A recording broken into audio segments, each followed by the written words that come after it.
energy, and then we can get started. Sounds good.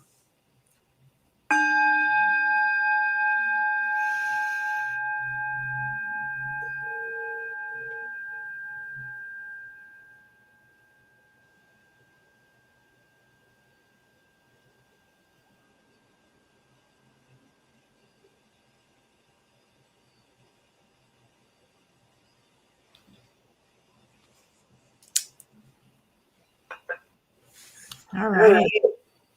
Oh, I hear myself. Is there a delay? I don't think so. Okay, it was just up for just a second. So, yeah, like I know it's been a while since we've last chatted, but do you want to go ahead and get straight into today's energy? I know it's a new moon in Scorpio. Today, yes, it was your neck of the woods early this morning around 9. So that would have been around noon on the East Coast, somewhere thereabouts. And what are we? I think it's 11 degrees of Scorpio, 10 degrees. They have 9 degrees here. But so Scorpio new moon today.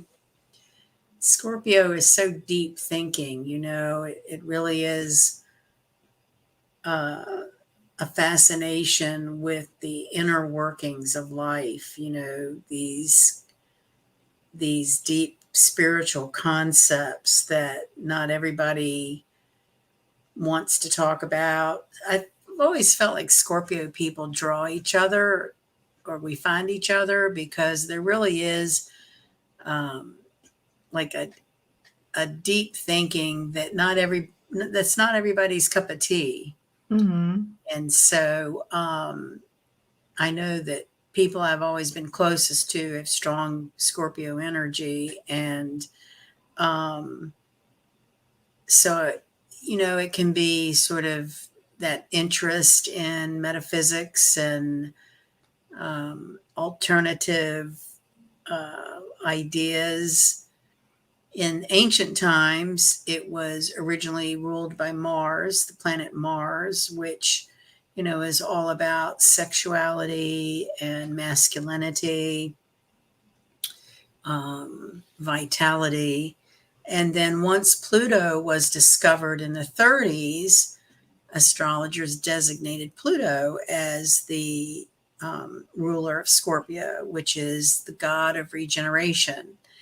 And, I have a Scorpio rising, and what I can honestly say, and I think anybody with Scorpio sun, moon rising can say, your life is a chain of restarts. It's like you just learn that reinventing yourself is your life's journey. And so, getting used to things ending and letting go, depending on the makeup of the rest of your nature, can be difficult. But the promise of Pluto, and this is very, very important, and it's what I've hung my hat on for a long time, anytime something really rough has been going on, whatever Pluto tears down, it promises to rebuild back better. So any kind of endings that you might be experiencing, or things not working the way you thought, thinking of it as it's only making space for that which is better is a really positive way to apply that energy. Pluto is about extremes. Scorpio people can be very extreme, very intense. Mm-hmm. And the lesson to learn is moderation. So this is a very intense energy. We're right here at Halloween, which under these particular circumstances, it's always felt that the veil between dimensions is very thin this time of the year. With a Scorpio new moon, there is no veil. it is raw right I here. can tell you that on Halloween, I fell asleep. Like, I was so exhausted. I literally just like nodded off and went into the oblivion. I've never been that tired before in my life. Like, well, it was just one of those times where it's like, what in the world? Like, how would I just like fall asleep? But I just felt like I got like the magic fairy dust and just passed Right. out. So, Well, yeah. we're in that time too, with the different shifts and energies going on. Certainly, Pluto will make it, is at 29 Capricorn still. So we're still getting the torment of authority, authority figures in our life and government authority. So November 19th, it will finally make it to Aquarius for good and for like 20 years. So Pluto in Aquarius has been speculated upon for decades, being the new age of humanity, um, world peace, more compassion. One of the things that I would hope people are recognizing with the propaganda through the media and government run types of psychological operations, is what I'm going to call them, Hmm. is that we as a species of human beings are only strong when we're together. And the divisiveness of authorities in power to try and pit people against each other, whether it's religion, gender, race, whatever divisive tool they try to make, that the age of Aquarius is about humanity recognizing that we are all one. We are all part of the same light, and we're stronger as we come together as opposed to fight each other, um, over things that we can make better if we work together to make it better. I think of, in history, with the founding of America, and colonists from Europe running off the native people from this land, the various Indian tribes had so much discourse between them that it separated them. Had they stuck together, regardless of what tribe they were with, there's no way that the you know colonists would have ever been successful. But because they were fractured themselves, made them weak. And I feel like that's kind of what is happening in our world, is we have fractured ourselves based on a menu of propaganda fed to us through various channels of media. And I'm hoping through the various configurations that we're looking at here, which would be the Scorpio new moon, has Mercury in play, it has Mars opposite Pluto, um, Jupiter opposite Venus, Mercury opposite Uranus. Um, we've got Saturn slowing down to go direct on the full moon in Taurus. In the next lunation is November 15th.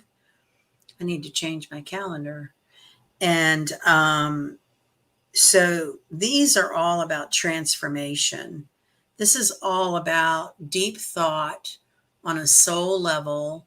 This is not a real airy social kind of energy. This is a more solitary, um, coming into your authentic self, not being afraid to express how you feel, or um, Now, let me ask you something. Um, like, do you feel like so we're coming to the end of 2024, going to 2025, and and for some time we've been waiting for like this breakthrough moment, right? Right. Do you feel like that moment would be like in the next year, or do you feel like it's going to still take like another year to kind of I think the spring of 2025, we will finally clearly feel these shifts of planets and signs. Mhm. And, I always go back to December 2019, the Pluto conjunction, and that's had about a 3 year flavor to it. It's been long and slow and arduous. Mhm. And, you know, with Pluto moving more into Aquarius and us feeling, so one of the other things about Pluto and Aquarius, of course, is all this technology and the big thing about artificial intelligence. Hey, Shubaka, good to see you. We missed you too. I know I missed everybody. Yeah. I don't know where the time has gone. Really, it's been nothing in other than I don't know what it's been. It's been two eclipses. Might have been. We missed out on the whole, juicy like details of what happened, but I don't know if I want to go back and talk about that. I know. I know. Let's just sort of like bypass that whole like season. Like I know. I know. It's been a whirlwind, but hopefully we're back in a seam and that's why I was asking, like, is there light at the end of the tunnel? Because we're in Scorpio season now, and well, um, I'm trying to remember. Racking my brain as you're saying that. I remember looking at this earlier this year, wondering the same thing. When are we going to really recognize a change in our atmosphere, in our society, in everything that's been rebirthed and regenerated and torn down and rebuilt and um, uh, you know it, what I feel? I feel like this is all intentional. It's yeah, all intentional to just drag it out and keep dragging it out because I feel like for us as a collective, we still haven't learned from the lesson. And if this is like kind of the last hurrah, right, like we really have to understand like the thing that we needed to work on. right. And even to this point, people still are not getting it. Getting it right, Yeah, and that's the sad truth because I'm seeing it on a personal level, right, but also like not with me directly, but with my relatives and stuff. But right, like with me personally, it's also like this long, like you say, arduous like thing that we all have to kind of go through, and no matter what we do to expedite or to like push through it, we just can't, and it kind of sucks, it's you been know. like a very dense energy, Yeah, it's like, you know, like you can't get out of it, like you have right, to sit there and simmer in the pushing through. yeah. So I think the reason that I was optimistic about spring of 2025, and this goes back to that 2019 conjunction, trying to look at everything that was going to bring, and it has all to do about social values. So, Hmm. we've gone through the definition of what is a woman. We've gone through, just this insanity about social values and uh, the hypocrisy of freedom of speech. It's like there's this dissect in our society that certain people think it's okay for them to have free speech, but then other people can't. There's just a real hypocrisy in the air about um, Well, mores.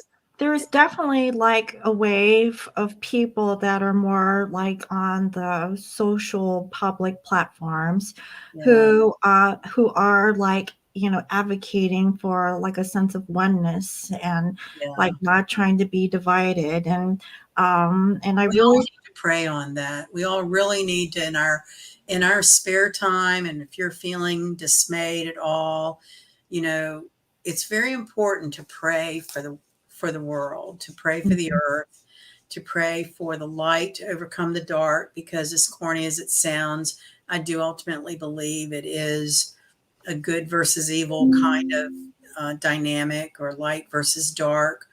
Um, but when we get to April 2025, round about the middle of April, we have um, really clear sailing there for quite a while, as far as, retrograde energy, certainly April and good part of May. Um, so, not that retrogrades are the end all that is all, but it certainly does help make time and events feel like they're tracking forward, like there's a forward motion. What did my keyboard just do? I think I accidentally, there we go. Um, so for the Scorpio new moon, typically the interpretation would be, um, meditate on new projects, new routines, new things that you would like to start with a new moon. Another analogy that is so apropos for Scorpio, but the new moon is the dark of the moon. And the dark of the moon is feminine, Luna, right? So if you go back to sort of antiquity of myth and dark moon Lilith, um, and there's many folklore about Lilith and that who that persona is. And but an analogy would be that it is to the womb. It is the dark side of the moon is the woman's womb, where gestation happens. And so, on that soulful level of our lives, if you see things uh, coming to an end, it's in the dark where new seeds are pollinating or can be planted to grow. And to meditate on that dark side, Lilith. So the Lilith within the human psyche is, those judgments and bad, evil thoughts that you might have about, you know, usually something to do with your ego wanting to lash out to somebody that you feel has offended you, or something. But Lilith is, kind of what we consider the dark side of our psyche. Um, but from within that darkness comes resilience and strength. So Lilith gets her reputation having survived a lot. mhm, mhm, This might be a time where uh, you're reflecting on past times, and that's very positive to see that and allow those feelings up, because you'll recognize you made it through stronger, and you were more resilient. And I quite often think that every time a big wave of crashes down in your life and takes something out to sea, and you're on the shore feeling completely forlorn because someone has died or something important to you is over, or you're confronted with a real mountain to climb. It's important to be able to remember how resilient you are, and that if you think about other times in your life when you've been on that shore feeling beat by the waves, you came through it. And so for me, that's the point of the Scorpio life, death, life cycle in all things, that, loss builds your strength. You also go through things to be a mentor or teacher for others at some point who may be going through the same thing. If you've ever had someone near you commit suicide, that's a very Scorpion, heart-wrenching, difficult thing to rebound from. But as you go through your path and you will come across other people who experience it, and that's your body of experience can help another person survive that. Mhm. And so everything is for a reason. I think one of the negative manifestations of Scorpio is self-sabotage. So the scorpion animal itself, walking along, if you were to try to burn it, it's going to sting itself to death. That is its nature. And I think any of us with a lot of strong Scorpio energy can reflect on times when, oh God, Shabak, I'm very sorry. That's horrible. That's horrible. I know. I, I went through that with my brother in the same way. He bought the gun the same day that he put it to his head that night. And it has been 20 years and still is probably one of the most horrific things I've ever made it through. But I made it through and I can talk about it now. Whereas, back when it happened, it took me 2 years to be able to say the word suicide. So that's another thing where you can reflect on your growth and how experiences, Yeah, somehow. do you feel like with the Scorpio, like going into Aquarius, what that means, like for you, is to really reflect on like your past, like those deep wounds with A lot of that. family? There's been a lot of that, I think. Hmm. Yeah. And with Saturn has been retrograde, so that's a lot of that reflecting on your lessons, and it's slowing down. It will station direct on the 15th and start moving forward, but there's still that sort of window period where it still will feel somewhat like that reminiscent. um, Hmm. it's been very much like that for me in terms of people out of the clear blue come to my mind that I knew 30 years ago. And I'll think, why am I thinking of them? And one person, then one night, this is so Scorpion, one night I started Googling people to look for their obituaries because I haven't seen That's or so heard from them. scorpionic. It is. And I did find one. I was like, oh my God, he's dead. That's why haven't seen him or heard anything. He died in April. It's that I was sitting there doing that. I was like, this is so Scorpion, Yeah. We are fascinated with death. That is part of the nature because, like the Egyptians, your soul never dies. And in Hmm. Asian cultures, your chi continues on. You may drop the body, but your spirit Energy. and Yeah. inner life force carry on. And, you know, when you believe that, then death is, on the human experience, very painful. On a deeply spiritual experience, I once read a sympathy card that said, this soul has been set free to travel further. And I just thought that was such a beautiful thought when you're, grieving and going through it. And, I've probably written that in every sympathy card I've given in 20 years, ever since I saw that card.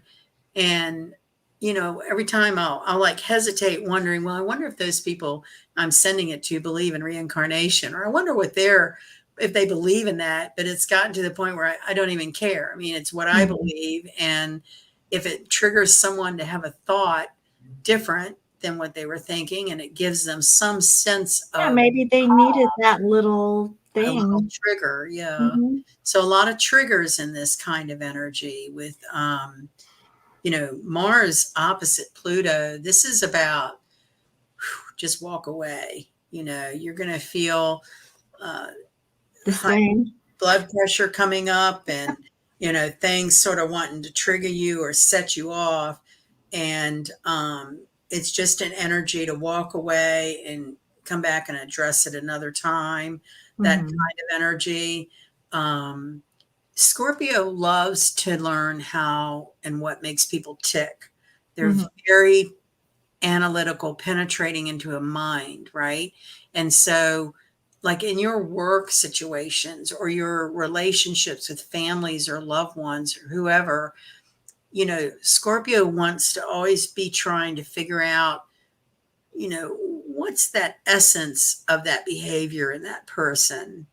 And this energy is very positive for being able to utilize that ability to analyze, because you could put off having a really big row. If you're intuitively feeling someone's in a bad space, they're having a day or whatever, then let me come back tomorrow and try addressing this, but it's just that intuitive feeling and not pushing it. Like if you intuitively feel that someone is not approachable for whatever truth or authenticity you want to talk about, because Scorpio loves the truth and wants to be real. And that's what can be very off-putting to other people about Scorpio, is they will put it raw and real right there on the table for you. Mm-hmm. And other Scorpios appreciate that and want that, but people who do not like that kind of rawness are very offended by Scorpion energy. So Mm-hmm. like really heavy air signs without water, this would be a difficult energy, because it's not easy to put your head in the sand with this kind of stuff going on. You're almost forced to See it. deal with it. And Mm-hmm. the thing about the past is this is also about things that you've pushed off dealing with, coming back to deal with. And it's really corny, but honesty is the best policy. Sorry. Right? I mean, it's corny, but it's true, because just like, in partnerships, whether it's a business partnership or a marriage, you ultimately have to be able to be yourself. If you spend a lot of energy putting up what you think they want you to be, or what you think will make them like you better or whatever, that's not sustainable. In Right. this kind of energy, anything that's been false or propped up will be Blown broken apart. down, Yeah. and what will be rebuilt back better. And so you know like I said, this is not everybody's cup of tea, but it's a very good time for having a real sort of come to Jesus moment with yourself. What are you here to do? What gives your heart passion? um they always say, whoever they are in the white robes in the ethereal realm. Um, so if you're feeling off, right, whether it's a depression or a sadness or lackluster, melancholy, any of that kind of negative energy, you ask yourself, what haven't I fed lately? And quite often it's nutrition. You just haven't eaten well. You haven't given your body the nutrients it needs to feel strong and to feel good.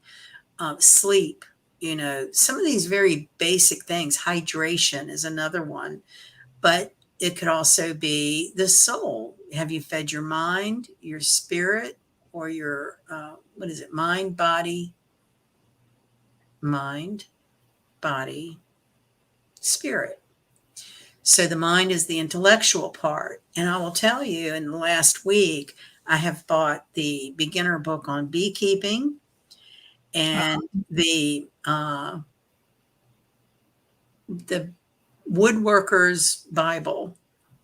So these are some interests that I want to do. I want to learn more about carpentry, because I have some repairs that I need, and it's hard as hell finding someone to come and do things. When if you have the tools and the knowledge, you can fix a little thing here or there. Um, I've always wanted to do beekeeping, and I have a field behind me that's perfect for it. And the state at one time was offering grants for people to start beekeeping. And so I've kind of, and that was something that I looked at like 5 years ago.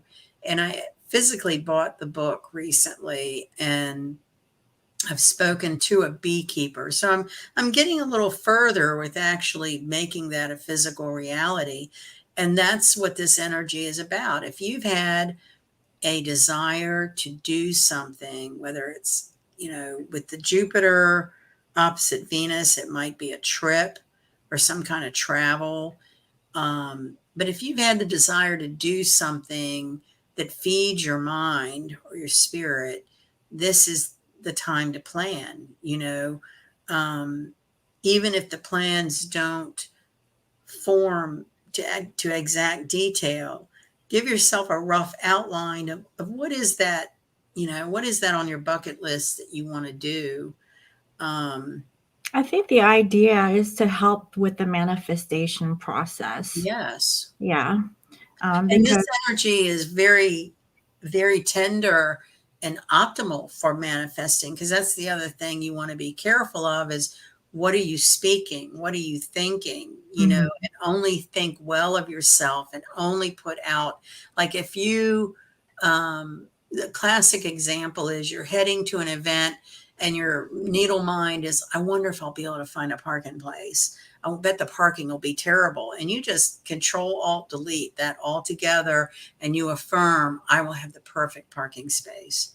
So those subtle little day-to-day activities that we do and how we talk to ourselves, this energy manifests exactly what you're thinking. So, if it's the job or the person or the hobby or the routine, whatever it is that you feel passionate about, make sure that you're feeding it really positive thought, and um, you know don't ditch yourself. Don't put yourself down for, one of my things is, and it was a seed was planted with me a few weeks ago with a gentleman that approached me about, he has a car for sale, and I have an old car. It doesn't have a lot of miles on it, but it's just not a great new car. It's just an old car I bought from this woman that had no miles on it. She was the original owner. It's nothing fancy, but I've learned that I really like having a car that's cheap to own. My taxes are low, my insurance is low, it doesn't guzzle gas. All those things work for me. And I'd rather have money to take a trip or to fix something in my house, or, just really the yard probably. So he was going on about, hey, I've got this pretty good deal from a car, and you probably should be looking at getting a car. I was like, I hadn't thought anything about getting a car. My car is fine. And but he triggered a thought in my mind that 20 years ago, 2003, when was that? 21 years ago, when my brother died, he had this one of those little miniature pickup trucks. And at the time, all I knew was I just wanted to sell everything. I didn't want anything. And the planting that seed about another vehicle, I thought, well, if I'm going to have a second vehicle that pay tax on and insurance, I need me a little runt truck, something to run around to the Also, nursery or yeah. I'm always dragging home something. And and it got me thinking about that. And that's probably one big regret was getting rid of that truck. And so I told the guy, I said, well, I don't need another four-door sedan car, but if you run into a little runt truck, yeah, I would consider trying to do that. Mhm. Ever since I said that, I keep seeing these little miniature trucks on the road. It's like, yeah, like that. Yeah, like that. Yeah. And see, and just like a year and a half ago, I had to put a whole new HVAC system in this home, and like cost the cost of a new car, and I'm still paying on it. I don't have any spare money for another loan for a car. So this would have Mhm. to be a manifestation of the deal of the century. Hey, take this truck, Yeah, it just so magically, like, this is the deal, like, Yeah, like somebody just needs to give you this truck. And so as I've been thinking about this for a couple of weeks, and I have to stop that negative talk that, oh, I can't afford it. And I'll just go, nope, the deal will come along where somebody has the right deal at the right time and it'll all line up. And you just have to, sometimes it's just daily battling the monkey mind, right? That you're mhm. canceling any of those negative self-talk because it's just so fragile right I now. think it's because of experience and, like, and giving up. Like, if you don't really persevere or just keep going at whatever the thing is, then, um, you're just, like, falling short of not really putting everything into it, but like what you said, like, sometimes it's, "Okay, this I'm sending it out to universe. I need a Right. truck. Make it happen." Like, Yeah. let it come. And it will come at the right time. And so I really am a believer in that. Like, everything happens for a reason. Right. So even though the thing that you want to manifest in like this here moment, like whatever that is like in the present moment now is what exactly should be happening. Just like what I told you earlier, like even if you want to like expedite something or try to work on something, but you can't because it just seems like there's a pressure that's pushing you back. Well, it probably is because it's not time yet. Right. And on that note, the other thing that's very important for manifesting what you want now, instead of that yearning feeling of, um, say, you live in an apartment and you really want to move into a bigger space, and so not shutting yourself down on that, like, I'm trying to think of a good example, but Oh, uh, I can say, like, like me, I just recently moved, and one thing I hated about my previous space was the kitchen. The kitchen was so tiny. I had to use like my dishwasher as like storage and stuff, so I could never use yes, the dishwasher, So I recently moved into this gorgeous, like big apartment, and it has like a big kitchen. That nice. was my dream. Like, I wanted a big kitchen, and I got it. And I'm no longer using the Right, dishwasher for storage. right. And yes, so, seeing that possibility is important. And Yeah, like, like, don't give up on the kitchen. Like, you'll right, get it one day. right. Um, Oh. so let's see what else. Mercury opposite Uranus, that's like unexpected opportunities. So the messenger, opposite Uranus, and Uranus is also, the ruler of Aquarius. So where I was talking about Pluto and Aquarius and artificial intelligence, the thing that we forget is there was a time not too long ago where the internet just seemed like this far off concept.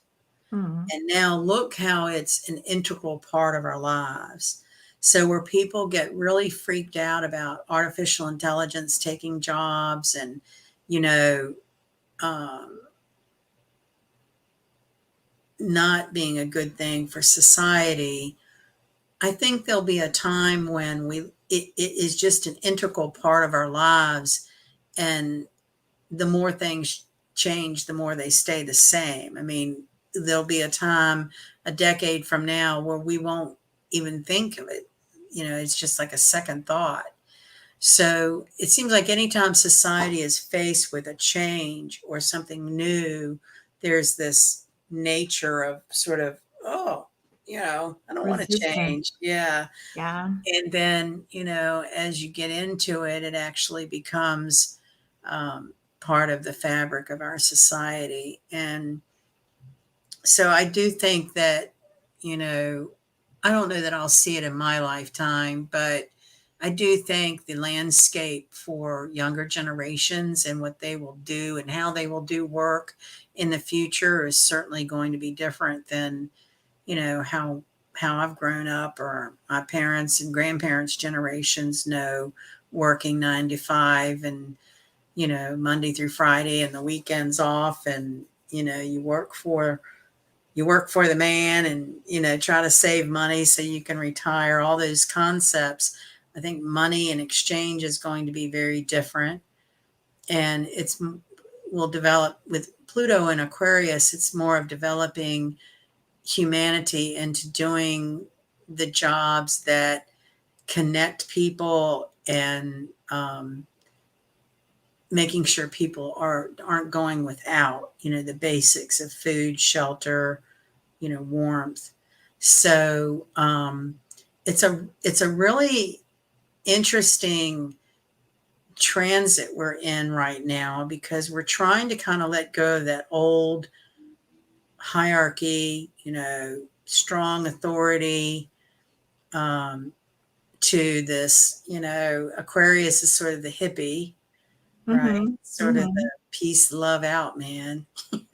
Um, So we're sort of in that transitory period where there's some of each, and there's a lot of. I think of it as like the tides under the ocean.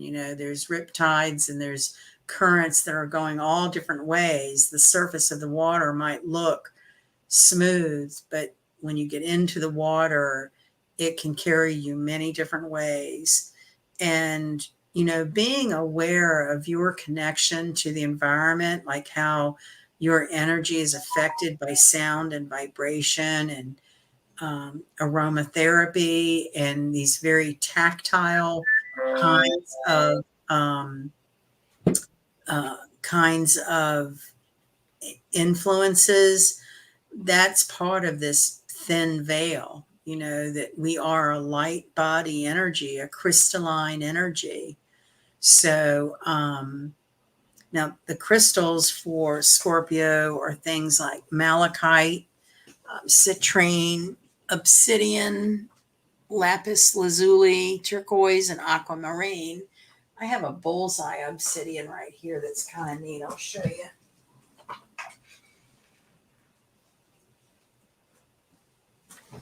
This is a bullseye obsidian. Can you see Oh the? yeah, I like that one. That one looks like an eyeball. Yeah, I have had that for years. And I don't know if anybody else is experiencing this, but as this energy gets less and less dense, I feel really drawn to the different crystals and gemstones. Like I want them on me and around me. And I think they do help with your vibration and especially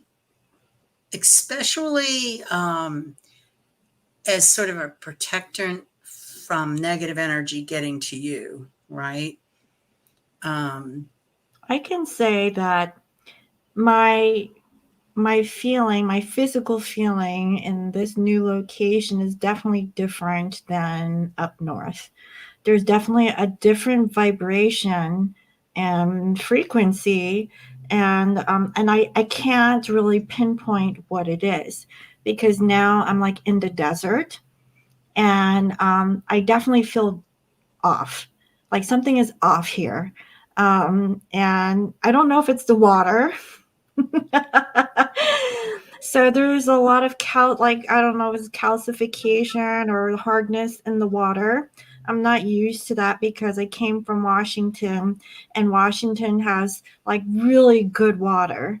Like the water is soft naturally, and it's very pure, like, well, not pure, but more so than it is here. I turn on the tap, and the tap water makes I don't know, there's just something off about the water, and also, like, the air is so dry. I have to put the humidifier on just to put moisture into the air, Right. because, it makes it really hard. It's like I don't know how other people are used to it or if they don't put a humidifier on, but I have to do it because if not, I just feel, like, very dry. And so, like, it's so strange here because, like, it was super hot. It was like in the hundreds. But now it's like 70s and it's cold. It's like, it feels like really cool. And I'm not used to that because 50 is cool for me. And 70 here feels like cold. So, I think, I know that there's a vortex place here in Arizona, and I have yet to I will maybe make a trip out of that. yeah, But and I know that in the desert there's like a lot of like gemstones and stuff. So I need to experience that. I need to see like if connecting with the natural elements here would kind of help out. But yeah, I definitely do feel like because there's less water, and it could be because I have like water in my chart or like I'm more connected or drawn to water. But right. whatever it is, like I feel like it's throwing me off and I don't know why. I think So that you'll adapt. I think that we're very adaptable. So do once you you've think been it's here a just while, like environmental? You think it's just that, or do you think it's because I'm on different latitude and longitude? well, I think it's Because a it, combination of all of that, but I do think with time we adapt to our environment. I don't think mm, that that's a strong, like once we're, in one environment that we can't assimilate to another. I just think there's a transitory period well, of that's why I feel adaptability. like very, very, like whatever that's going on with the astrology and what's going on with me personally is definitely like kind of like a physical thing that could be translated into like I guess like the message for what's going on. I don't know. It's just One of very the strange. things, one of the things that I noticed when I was looking at this lunation is there's very significant oppositions. Oppositions are when two planets are 180 degrees apart. They're like, straight Mhm. wherever they are, they're opposite. So Mars opposite Pluto, Jupiter opposite Venus. We have another one here. So But that might be like that whole like push and pull, like I Mar- don't know. Mercury opposite Uranus. So there's several things I think of with oppositions. Number one, they are the chapters in our life. When Mm. planets are opposite each other, things are changing. They are connected to third party karmic patterns, meaning it's not karma that we can control. There's always like a third Outside. something, yeah, whether it's a person or an entity or whatever, but it's third party karma that is being worked out. So here's three major oppositions during this new moon. So, I connected the um, Saturn, um, let's see, where was that? The Mars opposite Pluto can connect to like family and karmic debts, Mm. family home, authority figures, whoever was the most authoritative in your growing up, either the mother or the father. Um,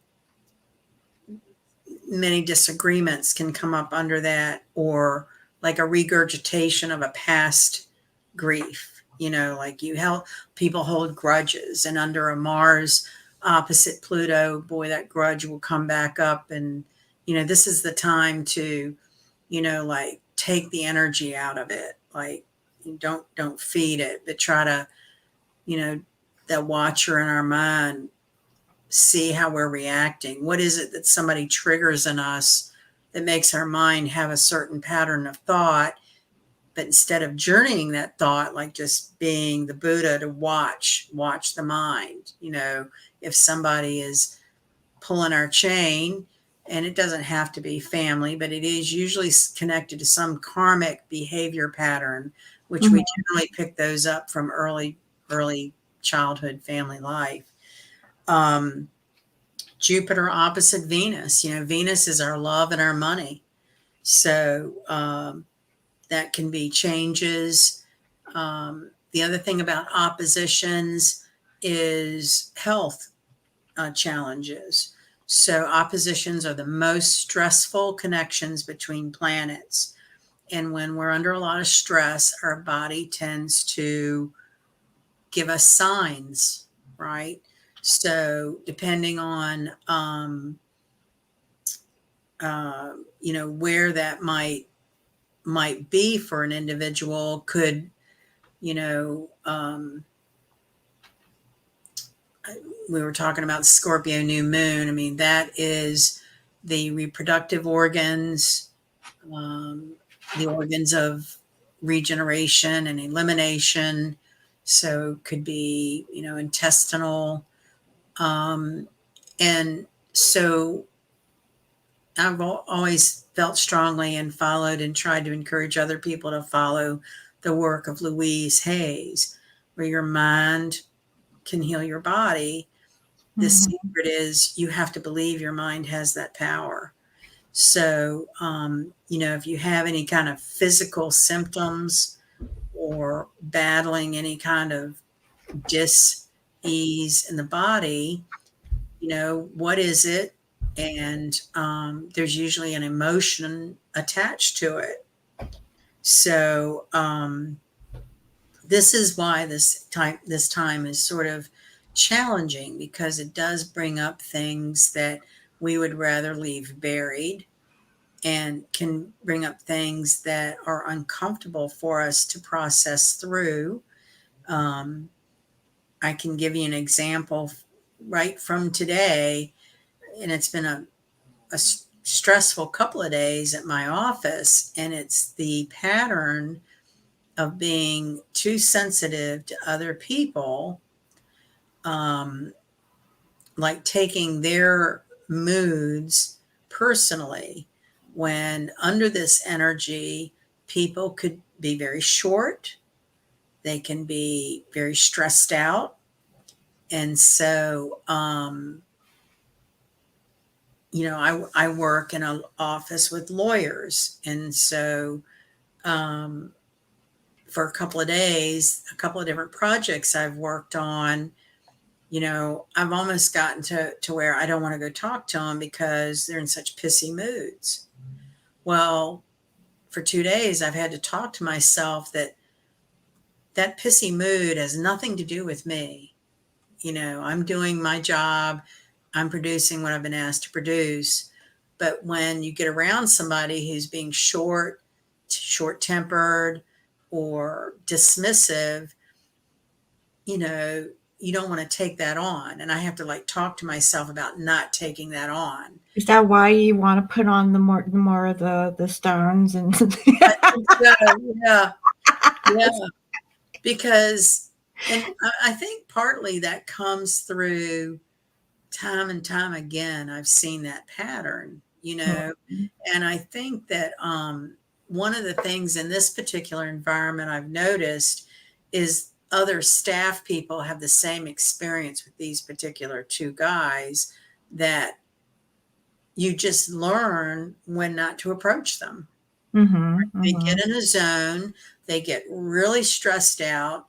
They can be very rude when they're stressed out. So if you don't want, you know, to get your feelings hurt, or to feel like, one of the things that happened yesterday, the guy, and he's the main guy, he's the founding member of the firm. He's the big cheese. So of course I feel stressed to want to do exactly what he needs and do it well. And, you know, um, so I'm at his desk giving him one thing, and he says, "Well, I asked you for da da da."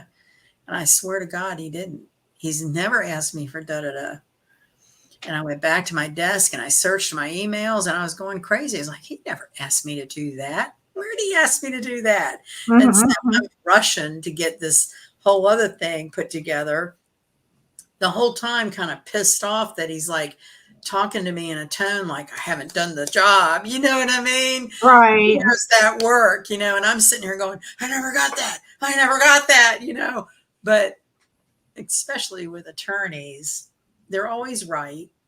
You're wasting your breath to try to Say that they never anything. did. Yeah. And so the antidote is just get it done and move on. Like, okay, well, just give me a second and I'll come back to Yeah. you. Yeah. Yeah. Mhm. Um, Today, when I gave it to him, his demeanor was just as nice as could be. I mean, so keep in mind that all the people everyone's going through these oppositions. And especially people in a work environment, they could have a lot of crap going on at home and family that you know nothing about. Mhm. And so when they're short or dismissive or rude, you know, we have to just sort of like have our own Zen space, that's your stuff. I'm not taking that on. And that's just from my perspective of how to try and slice and dice this kind of energy and being sensitive is just know what battles to pick. Don't be afraid to walk away and try to approach the person a different way at a different time. We all put a lot. The other thing oppositions will do to people is we put a lot of stress on ourselves. It's the stress of the schedule and the to-do list and um, you know however personality type you are about getting a list done and marking those Oh tasks. yeah, honey, that's I are me every day. lists. Yeah. I can give you an example. So, like, my programmer is working on a project for me, and he has been for some time. The project isn't done. It was supposed to be done months ago, but for whatever reason, it's dragging on, right? Well, they have like their holiday this week, and I'm like, oh, great. I said, well, before you go on holiday, can you please give me an answer as to like what we can do to resolve this issue? Well, you know what? He said, yes, we will do that. And I was like, okay. I did not get any feedback until the following day. And then he had the nerve to ask me, well, did you make a payment? I was like, no, I'm not going to. What? Like, are you kidding me? Like, Right. no. Like, and then, he will say it in the nicest way, but it's not nice. I don't care what culture you come from, but Right. like, if you're not doing like the work that's expected, like how on earth can you ask? I don't care if it's a holiday for you, because I ended up having to do it, Right. and I didn't even, that wasn't my job. Right. My job was not to like fix the shit. My Right. job was to assign it to him so that he could work on it. Right. But yeah, so that's where I was at, and I was like all huffy and puffy, and I was angry, and I held back because he sent me pictures, and I'm like, are you serious? Right. I don't understand if this is a cultural like misunderstanding or what, but like that's just one more little tick, Right. to like make me just okay, this is why I'm making this decision. But Right. I chose not to like be nasty about it. I just didn't say anything. So yeah. So So I'm that's very Mars opposite Pluto. And that's, let me see how long that's going to kind of linger here. So Mars opposite Pluto. Um, Yeah, I think Alicia said something about that she was going through a change at work at her position, and she doesn't know, she doesn't like her new position. so Um, this is pretty, this is within a 5, 6 degree orb for a while here. Um, so at least, let's see, Leo, Aquarius, yeah, Mars. So at least through, say, like, at least through like January 6th. So these holidays should be pretty fiery. Oh, great. I'm coming back on the 7th of These January. What? these would be the holidays that you know how families always bicker about whose house they're going to gather at or who's going to cook Oh, or shit. tired of traveling here or this or that. These are the holidays where, breaking that karmic pattern, whatever it is that you've always done Like that, the traditional yeah, thing. you kind of resent. If you enjoy it, it's fine. I mean, this is Mhm. not across the board, but it's certainly for the times for, setting healthy boundaries. Like we shouldn't be spending time doing things we resent. Right. Yeah. And And I think that was like my personal lesson that now I actually see that I've let this go on for far too long, where I was just too complacent for all these years. And so that makes it okay. And that's not okay with me. right. And I think I've been showing my true colors in the past year, but I don't think that he gets it, or maybe he does, but he's just feigning ignorance or something. Putting his head in the sand. Well, he's an Aries, so I don't know if he Oh, can do that. all about him. It's all about him. Yeah, it's all about him and not about me. And I'm like, Right. I'm the boss. Right. So like I've He's going to had give it. himself first. He will. Exactly. And so I was like, oh, okay, it's all about you. Okay. Right. I said, well, you can make it all about you. Just go ahead and do your own thing then. Right. You can go. Like, I don't care. You know. So that's where I'm at. And so, do you feel like this has come kind of in stages over the last 3 years that you're finally fed up? Like, Yes, because like it's always about my clients. So you would think that for my business, since he is working under my company, that my clients would come first rather than what he has accumulated over the years. But it was never like that because like when I was full on like doing the channel, I didn't have time to like babysit and monitor, hey, what's going on, with the clients' projects and stuff, because I would automatically assume because he's like more of a project manager and things like that.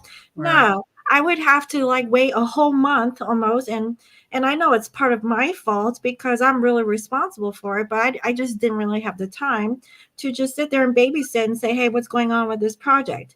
But he's it's been like that for years. But now that I have more time to kind of monitor everything, right, he's still like treating it me like second class, not even like the boss. right. Like it's like his projects first and then my stuff. Well, I tell you, one of the things that I've really appreciated about my new position, and we can apply this to any part of our life, but my boss and I, we have weekly check ins. Even if there's not a whole lot to check in about, we Yeah. take 15 or 20 minutes on a Friday just to regroup, about any loose ends from the week and then what are the priorities for next week. And that is to me really helpful in that kind of environment that you can still have your freedom and able to, you're not being micromanaged, but you're doing that periodic check-in with each other. What are the projects, what are the tasks? He wouldn't even tell me. I told him, I said, when I come back, from the move, like I want you to tell me what everyone is working on. He says, well, if I tell you everything, well, he didn't say it like that, but you know, he didn't want to disclose what people were working on. And I'm like, okay, I see where this is going. That's why I said, you don't want to, like, give in to the business, but you want to use my business. And I said, well, you can just go make your own dang business. That's what that is. And so, like, we talked about it, but he's never really brought it back up. I really hope that, I didn't want to bring it up during the holidays, because I'm not like that, right? You shouldn't So, be. like, You need to be. well, yeah, I could be, but I chose not to, like, be like the sour puss over here. But do you see how it's working me up?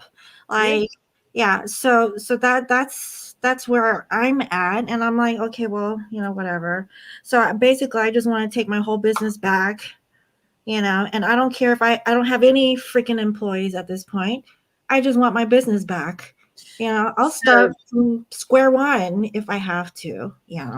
so do you have your client files? Yeah, I have all of my client files. The problem is that I have all of my legacy clients, but I haven't really pursued new clients. So, like, I'm at a point where, do I want to start all over again? I've been doing this for 15 years. I don't know. I don't know. I have to meditate on that. I'm really hoping that I don't. I want to go fly somewhere else and partake in another, like, business venture, Yeah. but as far as my business concerned, I want to cut everyone out, and start from scratch. And then this time, I want everyone to be in America. Like, I don't care if you're, like, from another country that's living in America, that's fine. As long as you're living here, I don't care.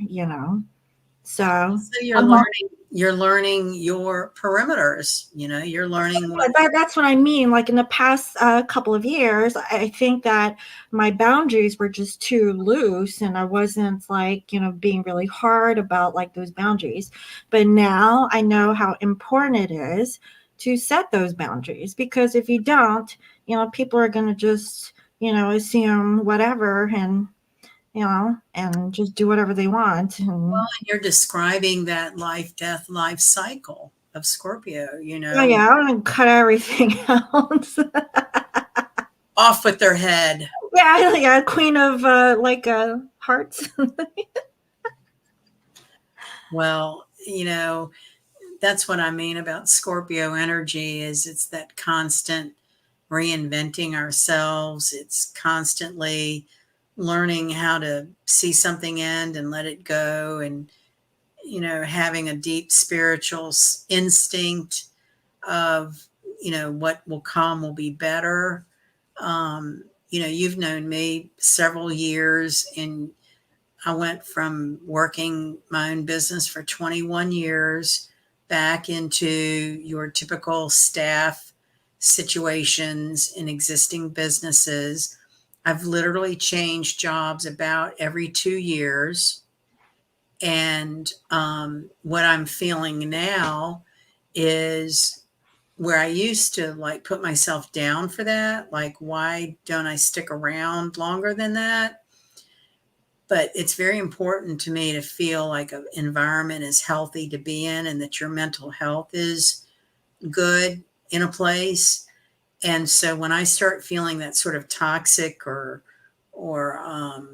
negative energy, I'm always afraid of, well, what if I can't find anything? But after all these, 2012 is when I shut down my business. So it's been 10, 12 years.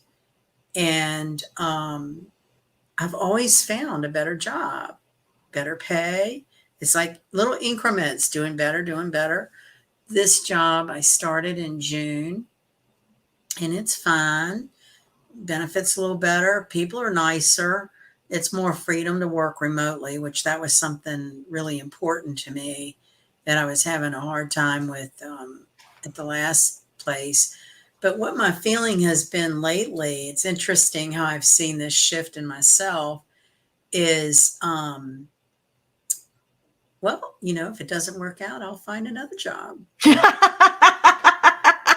right? Or for years, I've been like, "Oh, I've got to, I won't be able to find another job, and this Well, pressure. Whereas like now I'm it's like, you know what? There are jobs out there. there are, and I think, even still, like, everything happens for a reason, Yeah. and I really do believe that because I've had many opportunities, to partake in certain ones, and I just really feel like, what, maybe it was a good reason that that didn't really work out.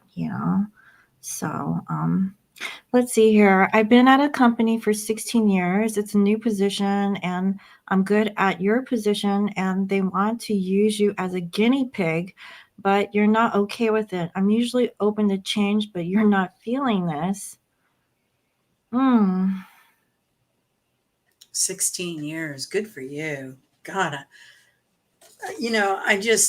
my neighbor just retired after 30 years in one place, and God bless her. I mean, God bless her. Some people can do that. Yeah, I I had my own business a long time. It's the longest I've ever been one place, but I called the shots. I was in control, you know, and so maybe that's it. I don't know, but you know,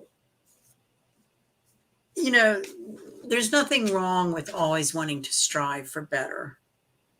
So when I was driving to work this morning, because I drive further than I used to, but it's a less stressful drive because I'm not on the highway. It's sort of you're meandering through Oh town. yeah, like side road Yeah, stuff.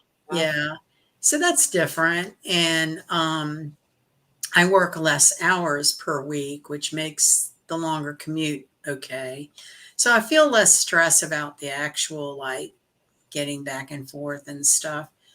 But I was thinking this morning of what how it feels different, and what you go through to get a new job, the whole background check and the interview. And it's kind of a pain in the ass to, go through the recruitment process and start over and start new. And somehow, um, that makes anything that I was irritated about just sort of dissipate. It's like, oh, you know what? This is better than going through that. And it's this constant sort of balancing act really in our lives about, you know, what's one of the things I meant to get back to about manifesting. It's really important to appreciate right where you are, right where we are, what we have with, you yearning or wanting for something else, a bigger place or different something or other. To manifest means also being genuinely grateful for right where you are, even if it's a bad space. Being grateful for it is very important in the manifestation process. I think that has a lot to do with it, being thankful and grateful for the things that you have, but also like for anything that you want to manifest, just kind of put it out there. And having that vision board also helps too. I've noticed. I did a vision board years ago, and I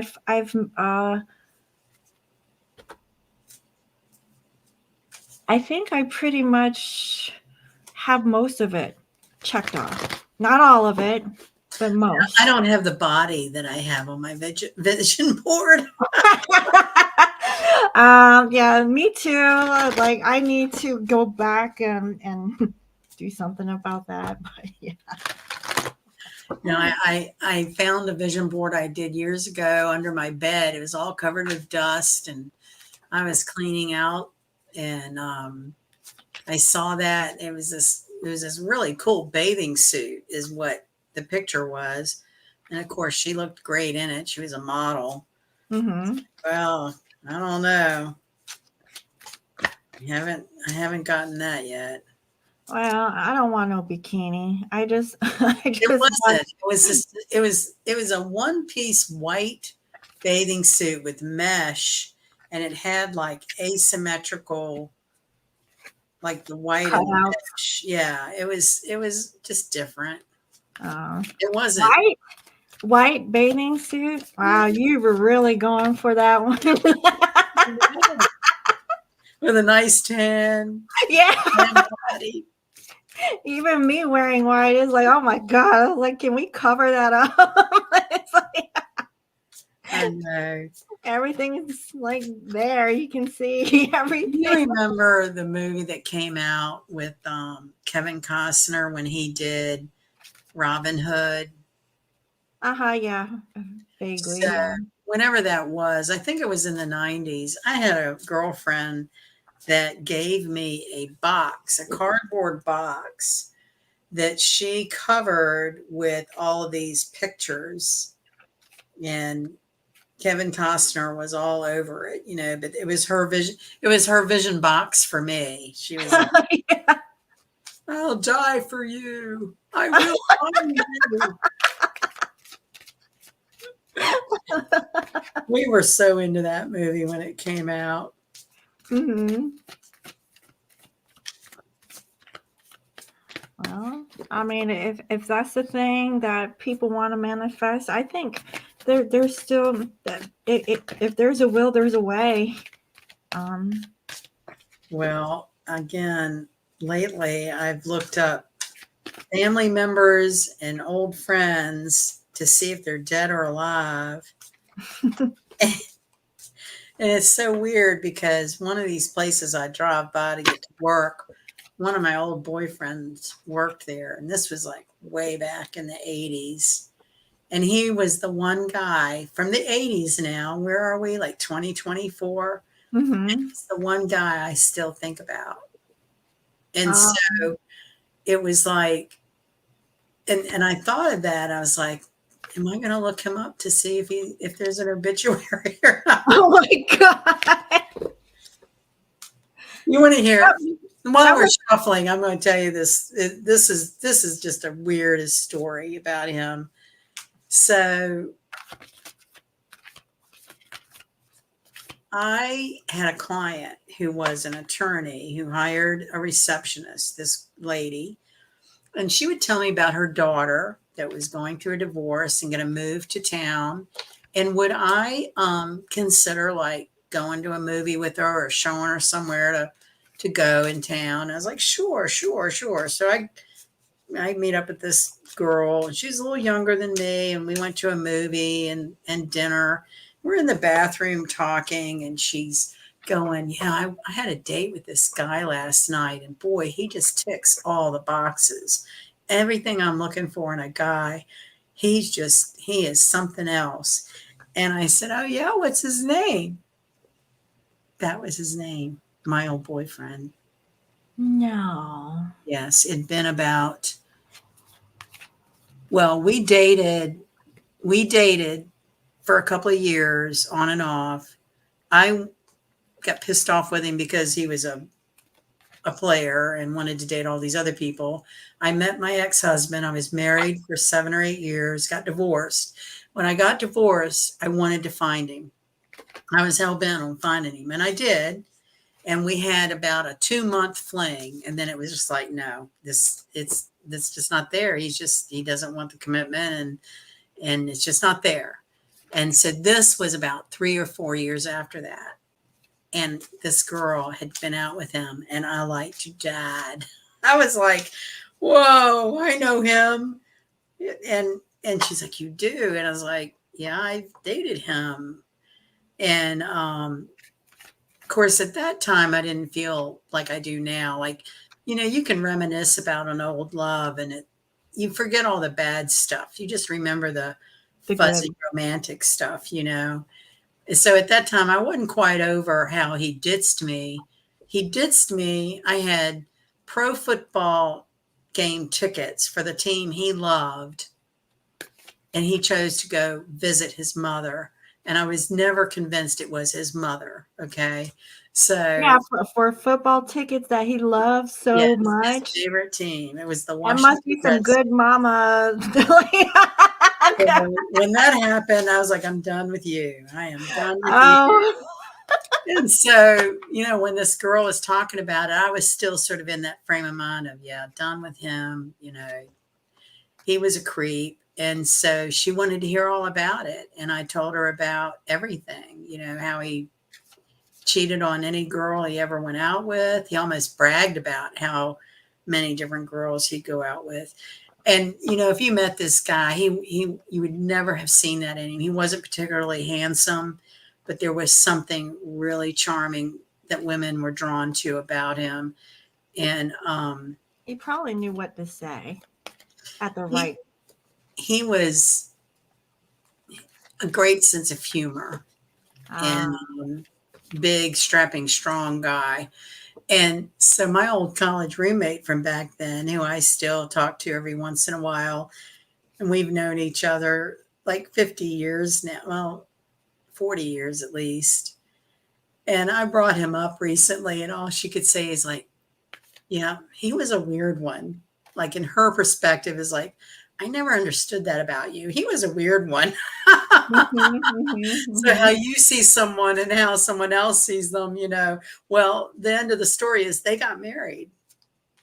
So that girl that you They took got out, she married. ended up marrying him Yeah. after she went through a divorce? Yeah. And as far as I know, they're still married. They moved out of town. I know a mutual friend of his that I asked about him, I don't know, a couple of years ago. And, it didn't sound great, like he was all that happy, but I don't know. There was just something about him that I really connected with that I've never connected with anybody else like that. Yeah, that's what she said. Well, let's put it But this way. I thought it was a connection. He obviously didn't, but uh-huh. and I've never understood that. I've never understood that. So only way I can describe that to you is a karmic pattern. Like somewhere, some other time and place, we were something else, and something resonated to me about that. And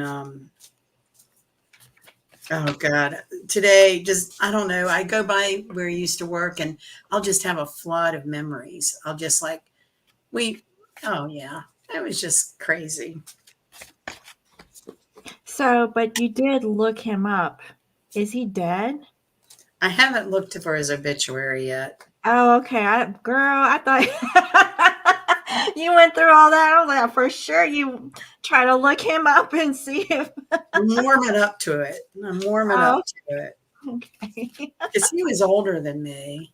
I mean, the guy I looked up recently who died back in April was younger than me. Mm-hmm. I don't know. Mm-hmm. It's just so crazy how, in your life, people just live and die. Yeah, It's, but we're born again in more ways than one. yeah. Yeah. I just keep hoping when it's my time that somebody will take care of my dogs and not judge me for my messy house. Well, I mean, if they were close by, I Yeah. would I would watch them. Yeah. So this weekend, my dogs are getting blueberry facials. You Huh? know, you know how bulldogs and flat-faced dogs have all those wrinkles in their cheeks, and they get all gritty down in there and tear stains and everything. Well, I Mm-hmm. was seeing this holistic vet online, and he recommended this blueberry tearless facial cleanser for those wrinkles. So I was delivered today. So Leon and Mojo are getting blueberry facials this weekend. Wow, that sounds like a experience. I know. I might try a little bit of it myself. Evidently, blueberry is, strong antioxidant, and that Yeah, it's moisture in those bulbs natural. is not really great for them to have. So, Yeah, they might just lick their face all, or Yeah. lick each other's faces and stuff. It's so silly how silly I am about my dogs. Mm-hmm. Yeah, I saw a pair of French bulldogs in my neighborhood too. It scared the shit out of me because they were kind of up on the second floor, and I was just walking. They were, I was like, oh, okay, there's two of them up there. They do come in pairs, it seems. Mm-hmm. Okay, so All right. um, we're gonna get into the zodiac, right? For the Scorpio new moon. We're gonna start with Aries.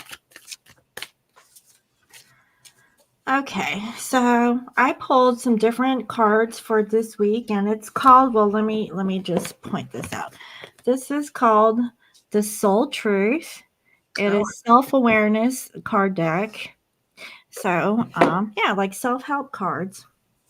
so this is my good old stand by the Aquarian deck that I love. Okay. I think I shuffled. Yeah, I did. I shuffled the advertising cards in there. Oh, okay. I see it. How can let's see, how can How I? can I be Oh, more? that's so perfect. Oh, healing. Oh, this is beautiful. Yeah. So Aries. So it says, what are you trying to control? Maybe it's time to let go. Let love, oh, let love move through you more today and trust the outcome will be for your highest good. And remind yourself all day long that you are safe, that life is happening for you, and that you are not alone. Then do some yoga. I love it. That's a Yeah. good message for Aries. Yeah. And So, this is that mind, body, spirit mm-hmm. balance. Coming together. That could be the celebration, coming together, with some people. Try not to be too rigid, be flexible. So, yeah, it makes sense.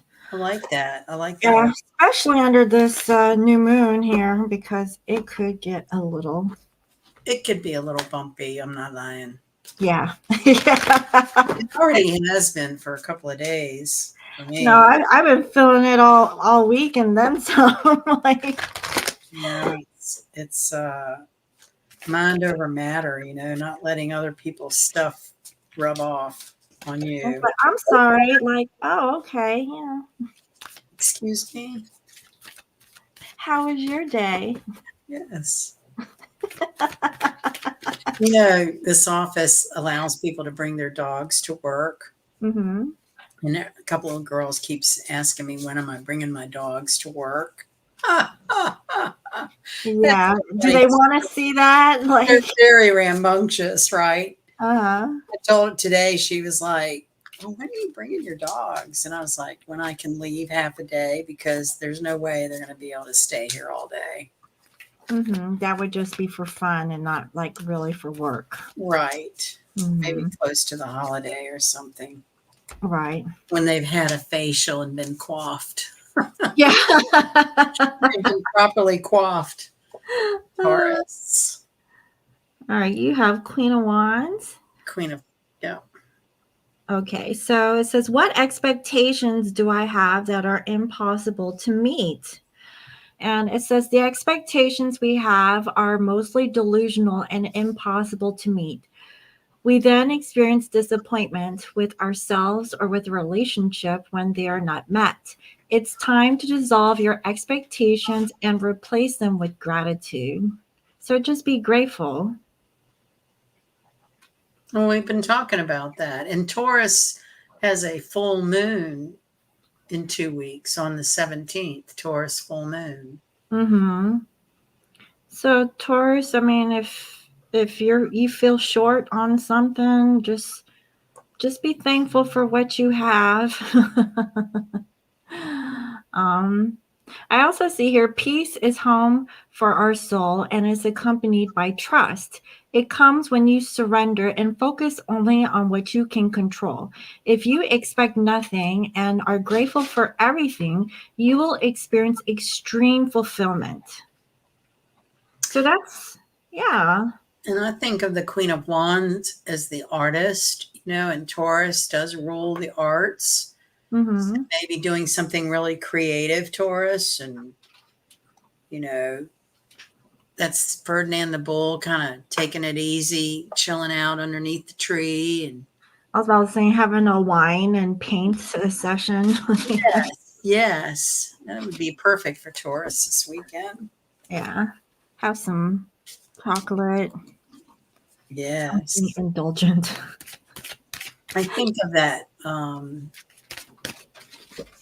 What is that mythological character? He's got the goat legs. Not Pan. Not the one that. He's the one that's the imp of grapes. You always see like grapes hanging down. What is he? What is that? I have to look. Oh no. Bacchus. Is it Bacchus? Is the Oh, god? Bacchus. Bacchus is the god of grapes. I don't know, but in Korea there's a drink called Bacchus, and it's an energy drink that comes in a shot, but Oh, it's made out of ginseng, oh. like ginger, or a form of mountain ginger root. I think Bacchus is the god of grapes and wine. Mm. Yeah, It very could. very Taurian figure. Mm. Okay. I have strength. Oh, look at that. Do I believe I am worthy? And it says, you are worthy, you are deserving, you are loved. Start seeing the divine beauty within you and go out and claim the life that you have dreamt of. Your crown has been bought and paid for. Put it on your head and wear it. Wow. I like that. Yeah, so for today's action, for a big goal or dream you have, ask yourself, do I feel worthy of this? And you should say, I am worthy of it all. So, I mean, you actually said that earlier also, about like your worthiness. Do you feel like you're worthy of, a particular position or anything like that? And And Jupiter is in Gemini right now and remains in Gemini for quite some time. mm-hmm. So that is good fortune, sort of like a lady luck energy with Gemini. A lot of opportunities for expansion, travel. Yeah, you have the strength to, just really be positive. Like you are worthy. So that's Well, actually really good. everybody's getting pretty good signs for the Scorpio new Well, moon. positive from the dark. Yeah, the Scorpio people will stay in the dark side. Hey, at least Scorpio is like saying some good stuff. We're not being completely cryptic. Yeah, I know, right? It's like not doom and gloom, at least not yet. All right, next we have Cancer.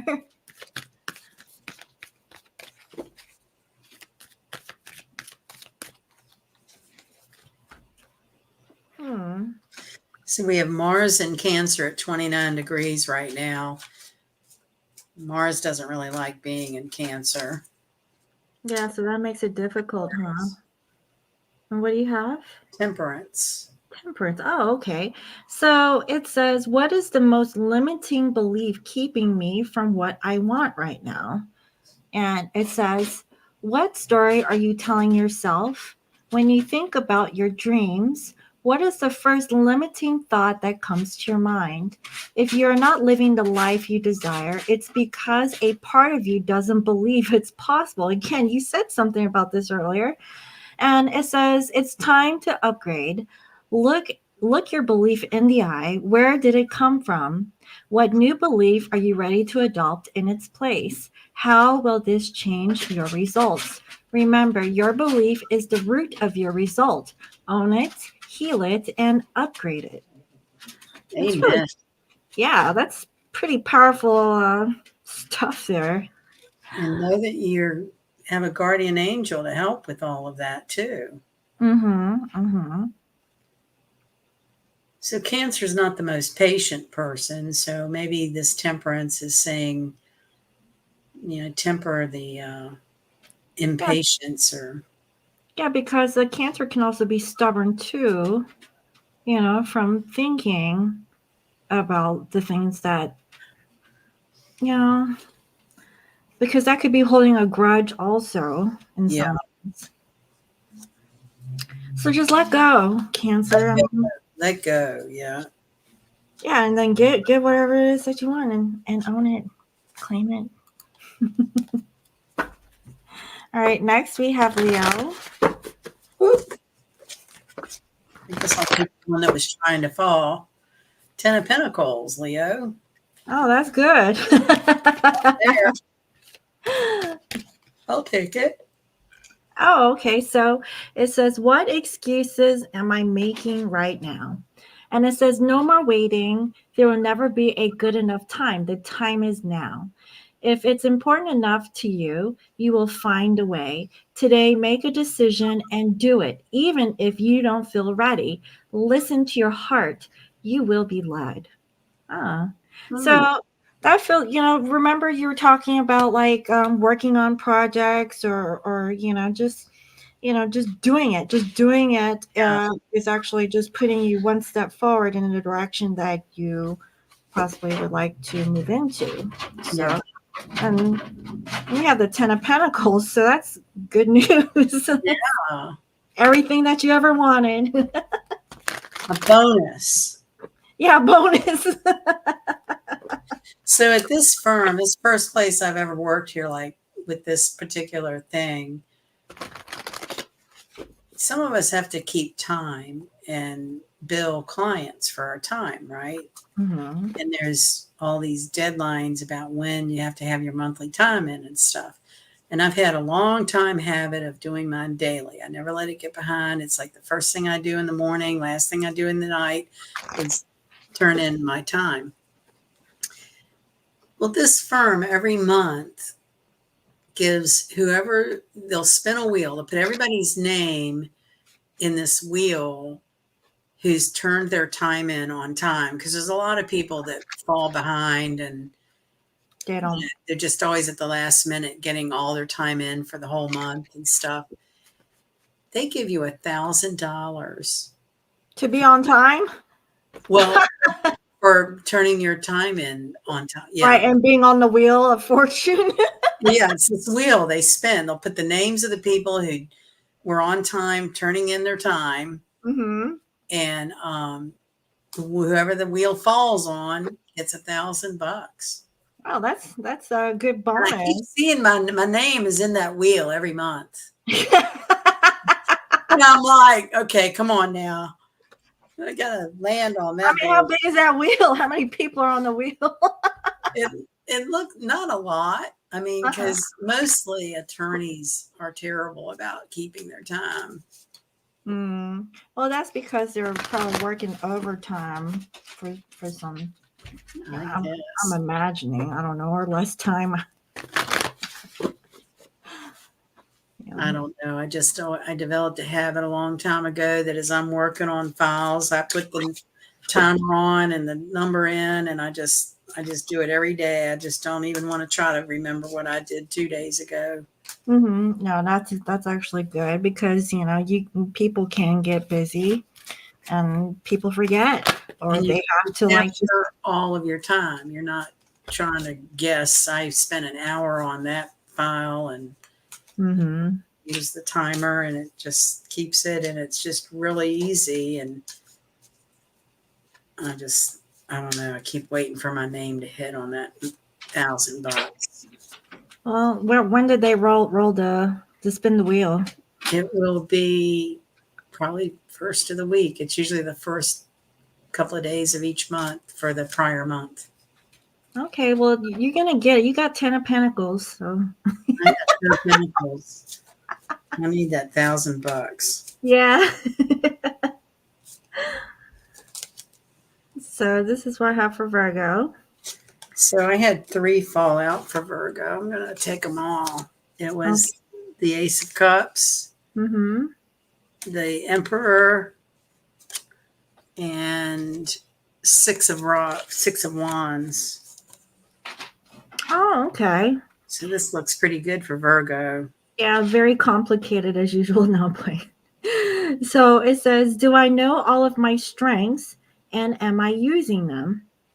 So it says, we all have superpowers, but it's up to us to uncover them.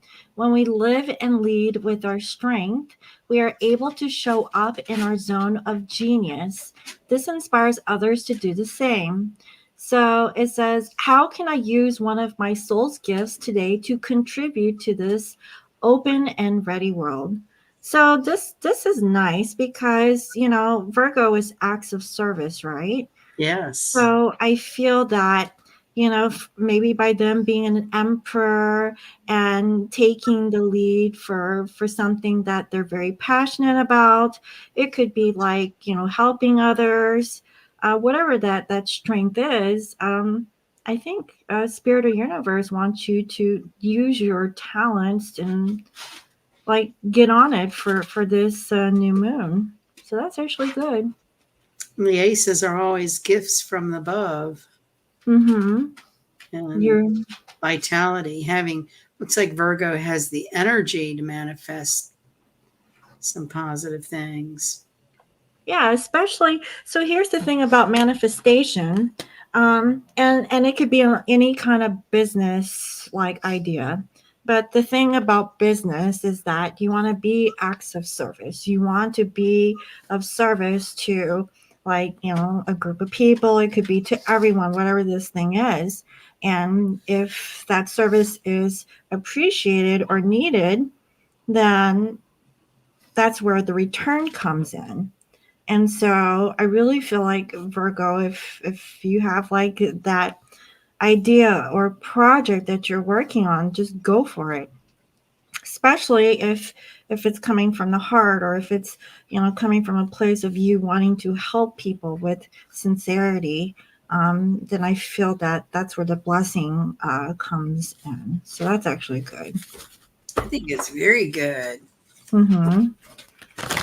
You usually get 3 cards at once. I know. Universe had a lot to say to Virgo. I know. Like what?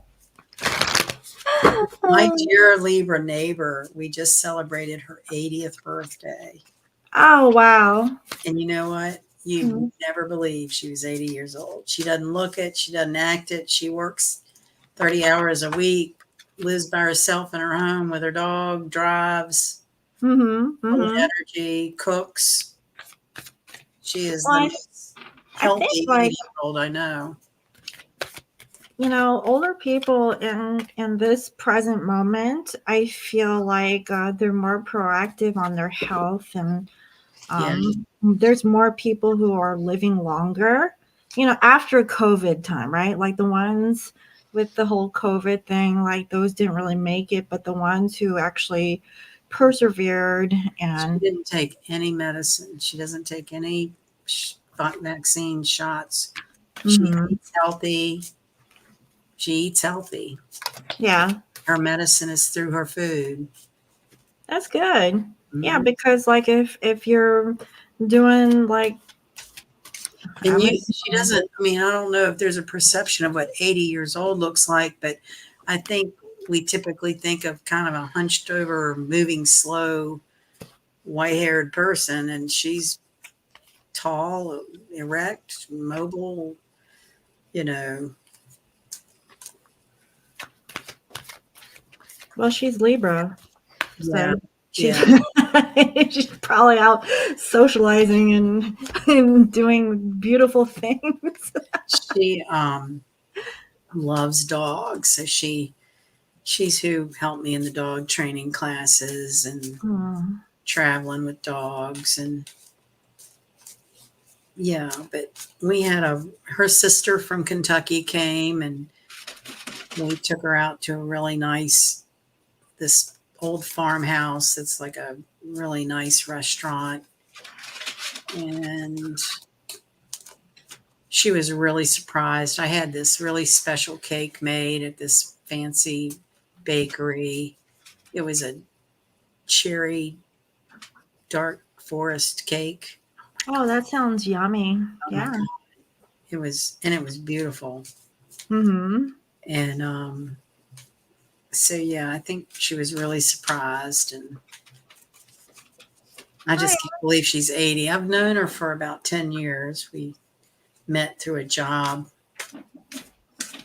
She lost her husband about 10 years ago. oh, around that time. Hmm. Mm. And he was sick for years. She was his caregiver for years. Well, maybe that was a part of her, like just after her going through that death Yeah, with him, that she made it a thing to like keep her, physical yeah, parts like more, in tune, I yeah, guess. Because that's the whole thing with my mom and my dad. Like they've seen both my parents and how they went out.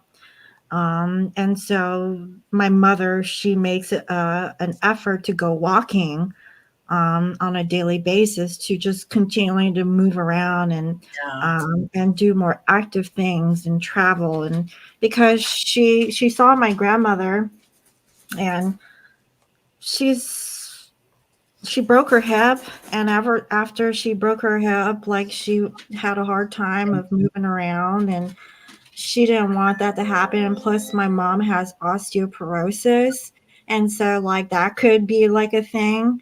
And right, so she's doing whatever she can to just be mobile and just to take her calcium supplements or whatever the thing is. yeah, Um, and then she also had cancer too, but they removed whatever that thing was. And so I think she comes back to United States in February to get it checked out. But I think she's thinking about just having a doctor look at it in Korea, where she's currently at right now. So yeah, so that's what they're doing, and they seem to be healthy. I don't know how old my mama is. I think she's about 80, but she doesn't look like she's 80. She's starting to get a little wrinkly in the lips, yeah, but she refuses to get a facelift. yeah. Oh, She's boy, like, everybody who does it, like they look, look weird. plastic. Yeah, And Korea is like really big on plastic surgery, and she was like, no, natural is better. yeah. Some of So the, well-known stars and stuff, they get the plastic surgery and they don't even look like themselves. yeah, it's like too like weird, like too like tight. Is like where you see like it's like this, and it's like what the hell? I saw Pam Like, Anderson recently, and she's like had her fourth divorce or something. And I forget, I can't remember if she said she was turning 50 or 60, but she's committed to not wearing makeup anymore. mm, She was mm, on the red carpet somewhere with no makeup. She looked fine. I mean, they showed pictures of her before with a lot of heavy makeup makeup. and stuff, and she looked fine. Yeah, I think it's just how society views people, but it's really up to the individual, and how they feel about it. So, yeah. Anyways, for Libra, You have three of wands. yeah, I have, am I ready to let go of this buried shame? And it says, the feeling of shame is the lowest energy frequency there is. When you live in shame, you live in darkness. What part of you is ready to stand in the light? Is there any shame from a past experience that is ready to be healed?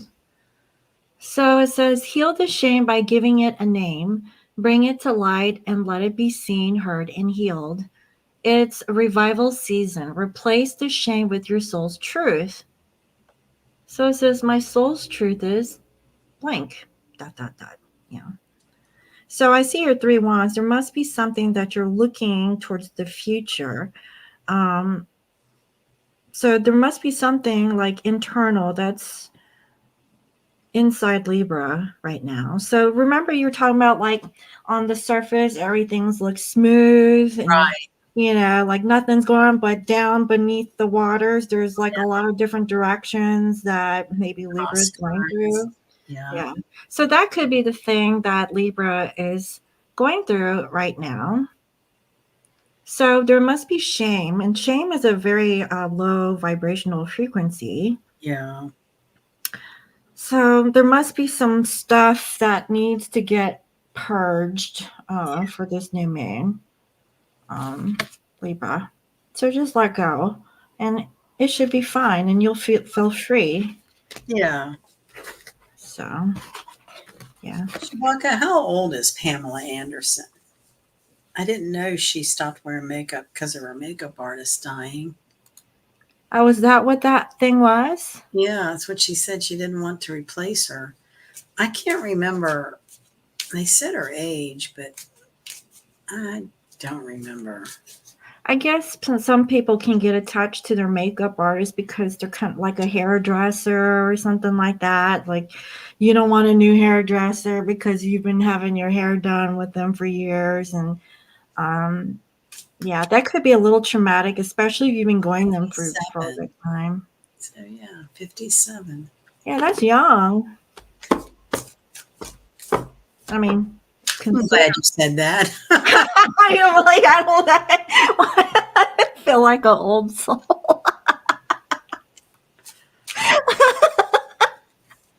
All right, going back. Let's see here. Who's next? Scorpio. Okay. Scorpio on a Scorpio new moon. Yeah. I would say that's pretty solitary energy for Scorpio. Mm-hmm. The Oh, Scorpio can handle the whatever this thing is. Um, judgment, judgment. rebirth. Yeah. Okay. So it says, when was the last time I couldn't stop laughing or smiling? Wow. Oh, It says, go back to a moment when you laughed so hard that you almost peed your pants. Feel the laughter grow in your body, your cheeks hurting and eyes watering. Maybe there is even a snort or two. Laughing is healing. It reminds us to take life less seriously and find joy in the littlest things. Note to self, laugh more often. Make somebody laugh today. So you know how serious Scorpio can be. yes. Maybe they feel like they're being judged, because I don't know, whatever reason. But today, just don't think about it. Okay. And go back to the good old days or the good times, not be so like down in the dark about something. So the last time I couldn't stop smiling or laughing, there is a YouTube channel. I think it's called Rock Stars. And this guy puts a narrative to dogs. Have you Mm-hmm. seen that? No. Oh my God. I started laughing at that. Oh my God. It's so hilarious. And the timing of how he's able to synchronize um, synchronize the dialogue. Mm-hmm. Dog is acting. I don't know how he does that, but it is hilarious. I don't know when's the last time I peed, like not peed, but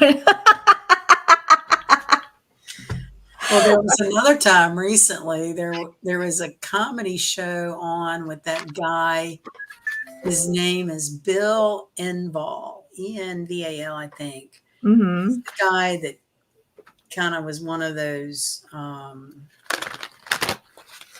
What was that blue collar comedy tour with the Jeff Foxworthy and Ron White and the cable guy? But Bill Enval is the one who, there's your sign. Like he'll say something stupid, Right. say like, Mm-hmm. there's your sign. Well, he did this routine about couldn't sleep, and his doctor told him to go get some CBD or marijuana, and he went to like a head shop, and he does the imitation of like the dude in the head shop that's just hilarious. and he gives him this stuff, and he went home and he got in his basement and he smoked it. It was hilarious. He was talking about how he couldn't feel his body and he was just a head. And the way he went on, and something about he went back to the doctor and said, "Man, I can't handle that. I was freaking out." And the doctor said, "Well, you're not supposed to smoke it. You get the brownies. You eat the brownie." He goes back to the head shop, and the guy's calling him dude. It's just hilarious. Brownie, and he takes the brownie home, and he sleeps for like 17 hours on the floor. And his wife got into the brownies, and she was doing something weird. But back in the 80s, I had a roommate, and we would sew. And we had this room in our townhouse that was just for sewing, and it was lined with all these different sewing machines. And we would bake marijuana brownies, and we'd put the pan in between our sewing machines, and we would eat brownies and sew and listen to like Barry White, Oh my the God. Bee Gees, and sing. It'd be 2 o'clock in the morning. We'd be stoned, singing, sewing. It was Oh, that sounds like, like the thing. Like, like I could definitely see how that could be relaxing and stuff. so. I took the clip of this Bill Enville talking about it, and I texted it to her, Hmm. and she wrote me back, and she said, because I had ended the text with, "Those were really good times." I mean, we just had a really good time living together in that townhouse. We were both single and making good money, and oh, we just was a good time. And she wrote me back, and she was like, "I think about us every day and what good times we had."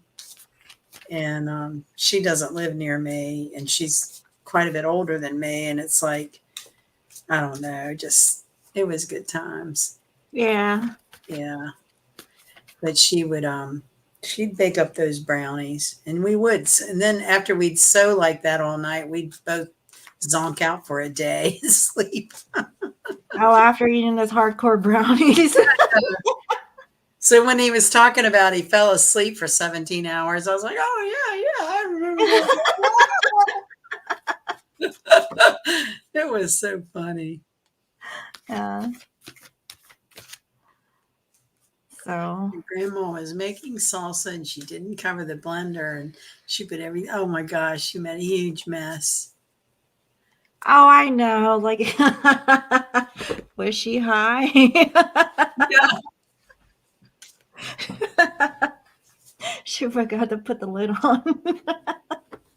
In Arizona, they actually deliver marijuana to your house now. Oh. Yeah. Well, you know what Lynn and I were talking about? The pot they have nowadays is not like what they had back in the 80s. It was like dirt weed. Now they Mhm. have like this synthetic Oh, it's super hallucinogenic strong. stuff. I mean, neither one of us. She said, "I can't smoke it." I was like, "Oh, last time I tried it, I near passed out. I can't smoke it anymore." Yeah, you would have to go like some lightweight stuff. Um, Look, I went to pick up a dinner down at this really interesting, they call it the Galley. So it's part restaurant, and then it's a part little market. So you can call takeout and you pick it up in the market. And they have like refrigerated stuff and drinks. And right there on the counter was this tray, and you could buy hemp flour.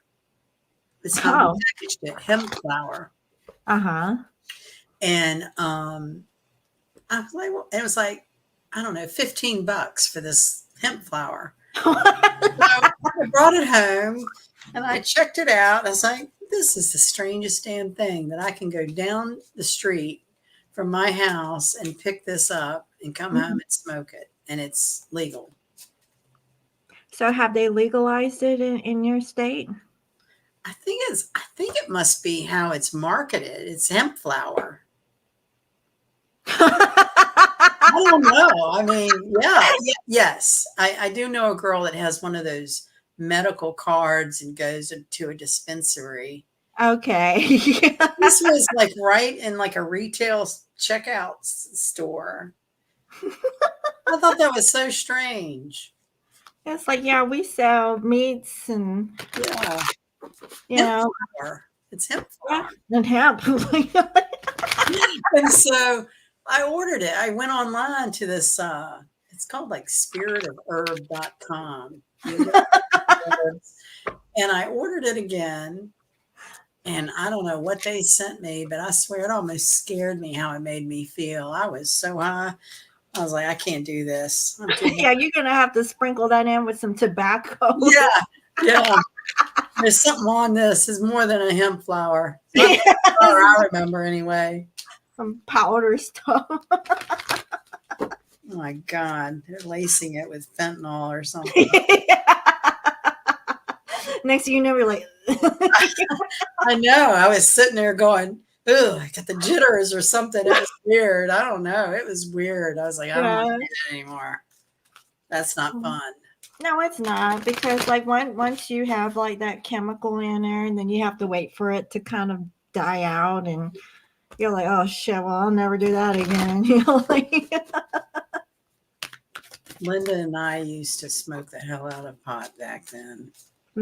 well, that was when it was more smokable, in Yeah. my opinion. And She'd get a bunch of it, and with whatever was, she'd always cut out like however much to make a pan of brownies. She loved making those brownies. I call her, she was like Martha Stewart in my life. She was older and she knew everything about cooking and homemaking and catering. And we would have these cocktail parties where she'd make these elaborate, you know, brisket and oh, wonderful hors d'oeuvres. And we had great parties. well, that sounds not. I mean, that sounds like a thing now. Like, that's like some. She is Sagittarius. And Uh, when she was 26 years old,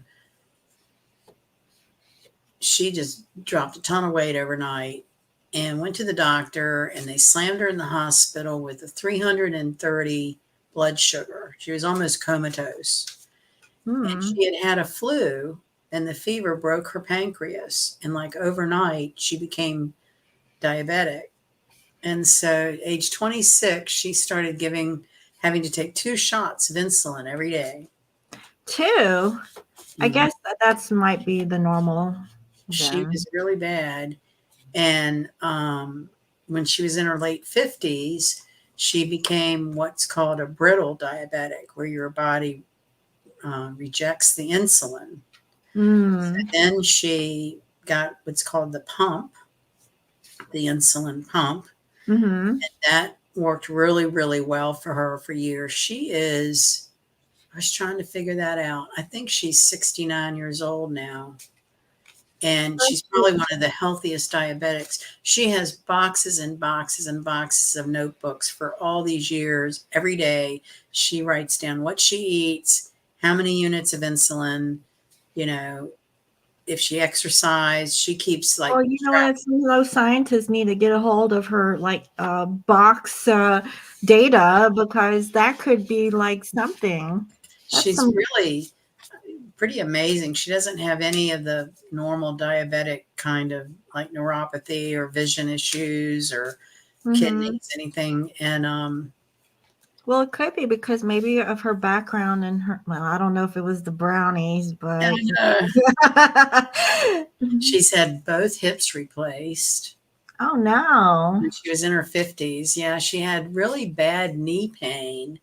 And when she had it checked out, it was hips making the knee pain.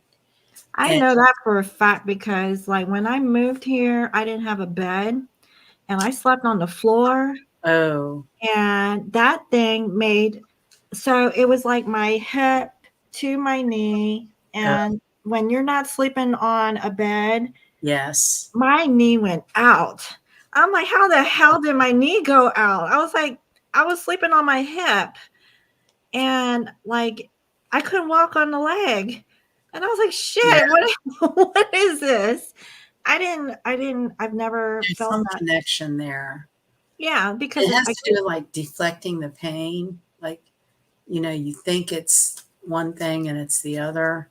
yeah, you think that you slept on your knee wrong, but no, I knew it was my hip because I remember laying on my hip, but it could be like the position or the angle of me laying on the Yeah. floor that Yeah. caused the pain to go down to my knees. Oh gosh. Um, yeah, luckily that only lasted for a whole day, but it was a whole day I couldn't walk on the leg. Wow. Yeah, so it's a thing for It is a sure. thing. Yeah. Sagittarius got Four of Pentacles. Okay, so I have, from whom can I release my judgment right now? And it says, judgment closes our heart to truth and separates us from love. It binds us to our fear and holds us in shame. On whom are you placing judgment right now? Is it someone in your life? Is it yourself? Release the shackles, drop the expectations, and be grateful for what is. Wow. So it says, look at the person you are judging as if you're looking at a small child. See them learning and growing, falling down, and making mistakes. See their desire to be loved and accepted. Add even more grace to open your heart to this truth. When I lift the judgment from myself and others, I uncover my own truth. I am loved, I am whole, I am limitless, and so are they. So, I mean, this is kind of like a psychological, like, kind of like a childhood trauma thing. Yeah. Because the Four of Pentacles is holding on to something because of lack. But Right. if Sag can't let go of something, maybe they're being judgmental, but they're actually like being hard on themselves too. So I feel like it's one and the same. We have Venus in Sag right now, and that's opposite the Jupiter, or Venus opposite Jupiter. So I would think Sag might be going through it a little bit with this, feeling some turmoil, like churned up inside. Mm-hmm. Because Yeah. certainly when you have to face yourself about how you have made judgments, especially if it's come back on you because you feel judged, right? That whole energy. And then they become closed off because of it. This also fell out. I just saw the death card for Sagittarius. So some Yeah. kind of starting over, getting down to the bone of the matter, and the Yeah. Scorpio regeneration kind of energy and release. I mean, sometimes you're gonna have to like. Mm, that's a hard one. Yeah, I think um, Sagittarius might be going through it a little bit. yeah, I would say like just take a breather, try to think things through, wait a couple days until passing this moon energy because Yeah, no it snap doesn't. decisions, no. So Jupiter rules Sag, and being opposite Venus, that would be, you know, not wanting to make really major decisions when it comes to love or money. Mm-hmm. Be a bystander for a few days. I would say, yeah, because that I really felt that one. That wasn't an easy Yeah. energy. Okay, well, next we have Capricorn. Oh, we have the Empress and the Four of Swords. Okay. So I have, do I surround myself with people who lift me up? The people with whom we surround ourselves determine who we become. Does your tribe fill you up? Do they inspire you? Do they believe in you? Do they help you step into your greatest potential? Make a desired list of the type of people with whom you wish to surround yourself and clarify, is there anyone in your life who can no longer serve you? Can you love them from a distance? Well, maybe Capricorn, you're thinking, you know, um, oh, that's a tough one too, because automatically I'm feeling mother vibes. Uh, Yeah, with the Empress. yeah. Um, I don't know if you have a thing with your mom or something. I don't know, or you're a mother, and this is dealing with your children. You know, maybe it's really hard to deal with family. It feels like more like a That's what I family was thing. getting, family. Mm-hmm. Because what have we got? Saturn in Pisces trining this moon. I keep hitting my keyboard funny. Um, in Saturn in Pisces, Saturn rules Capricorn. So that can be pretty sympathetic, empathetic. The Four of Swords, is like taking a chill pill. Capricorn is a hard worker, so maybe the new moon is for self love and relaxation. Mm-hmm. Yeah, and if those people are like negative Nancy's and stuff, then you can distance yourself. You can still love them from a distance. Just you don't have to be with them right now. You can be solo. Yeah, it's This, okay. this to me is a combination of self love, spa day. I was thinking about that. Like, it's been a long time since I got a pedicure and a proper manicure. It's time. Yeah, yeah.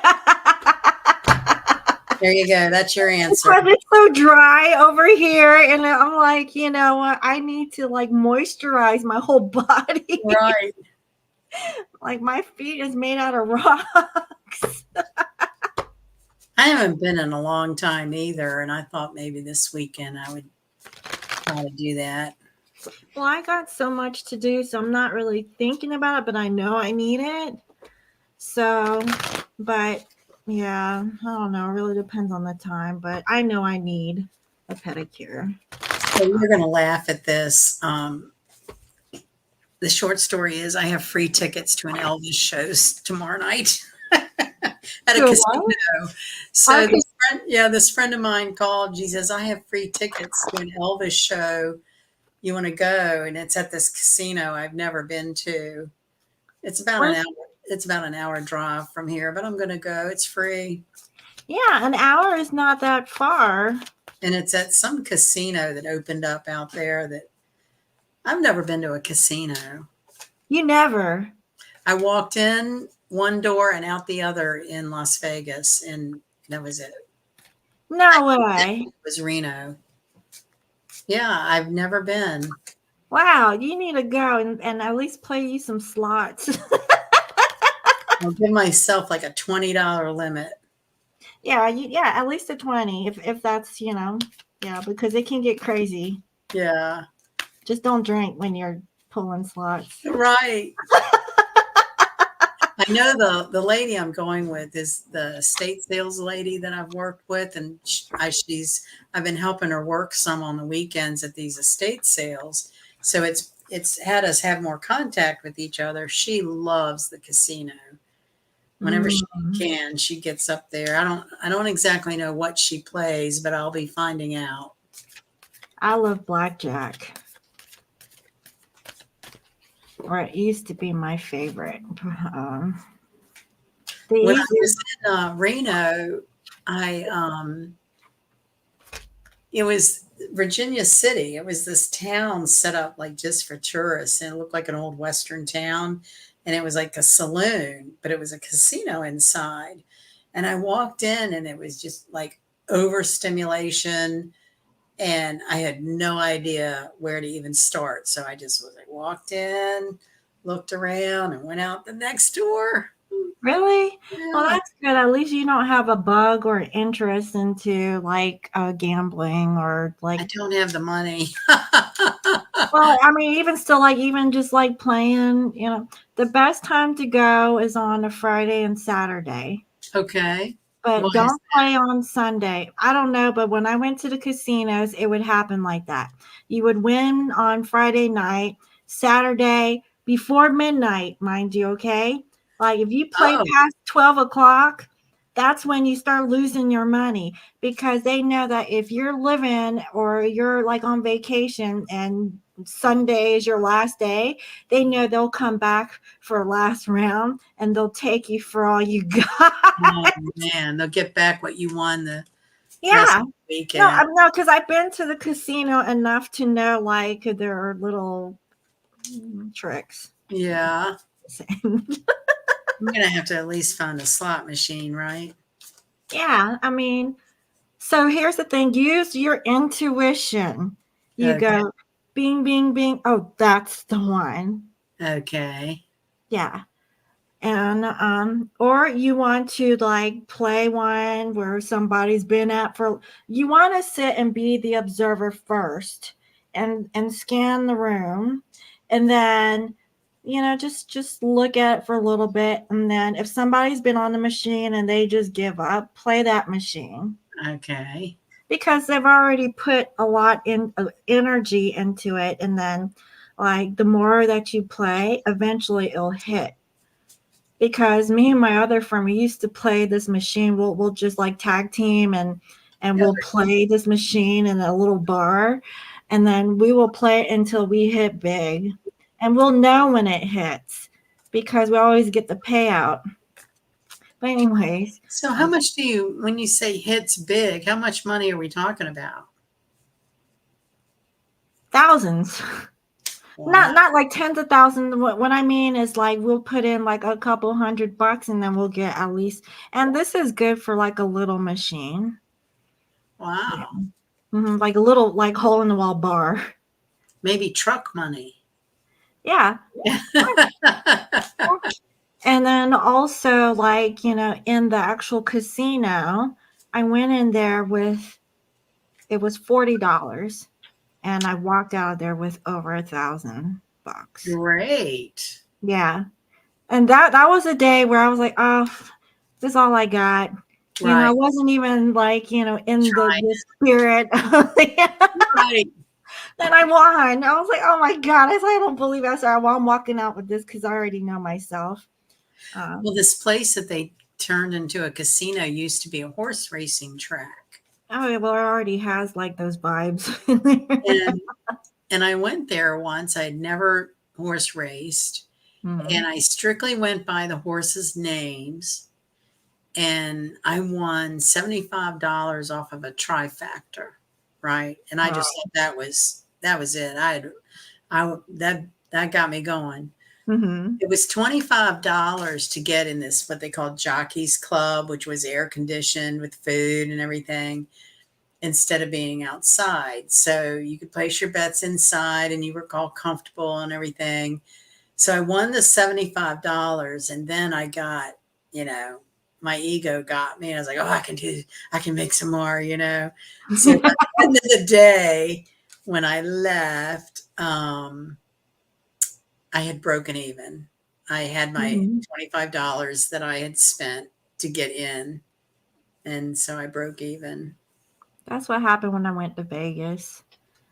When I went into Vegas, well, I don't know. I think I lost money, but I was the last one to go back. It was for like a friend's wedding and or my company's best friend's wedding and yeah, I was the last one to come back and I came back because I had my car parked at the airport. So it took the last little bit that I had and I came back home almost broke, Oh, but gosh. it was like the best experience of my life. Yeah, I mean, it's like, when you're at the age and you can like do like crazy things, Yes. it's really for the experience, right? So, yeah. So, let's see here. They don't even come home. She always wants to even little liquor stores that have machines. Take me to the store because I want some money at the machine. I'm like, what the hell, mom? I I know. need that lock here and your grandma will stay. Yeah, some people have a knack for gambling. It's just like, but sometimes you have to know how to read like the energy or the numbers or whatever. Yeah. So Card counting. yeah, card counting, but now it's like digital, so it's like, how do you card count that? Oh. Anyway, okay, so let me get back to because I had to toggle to read that. Let me get back to Aquarius. It says, "What can I burn?" Hmm. I have 8 of Cups. Oh, okay. Maybe you need to walk away. It says, burn it all. The ugly lies, the pain, the shame, the criticism, the images that run through your head, the reminders of what you did wrong, and the proof that you are not enough. Burn, baby, burn. Your soul is calling. It's Oh, time for a rebirth. You are like the phoenix rising from the ashes, no longer attached to the past. You are free, your wings are ready, and use them. I love that. Yeah, make a choice that you will no longer let the past define you. Pick up your pen. What will your next chapter look like?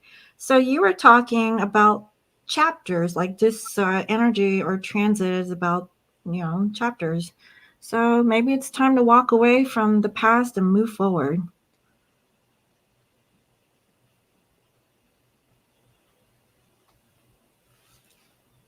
I like that a lot.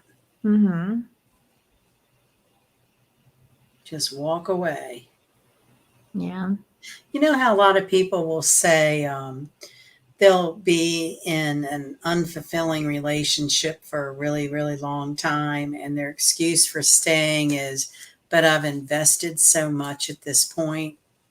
Mm Like they hmm. feel like they've emotionally invested, financially invested, that, well, I'm just going to like stick it out.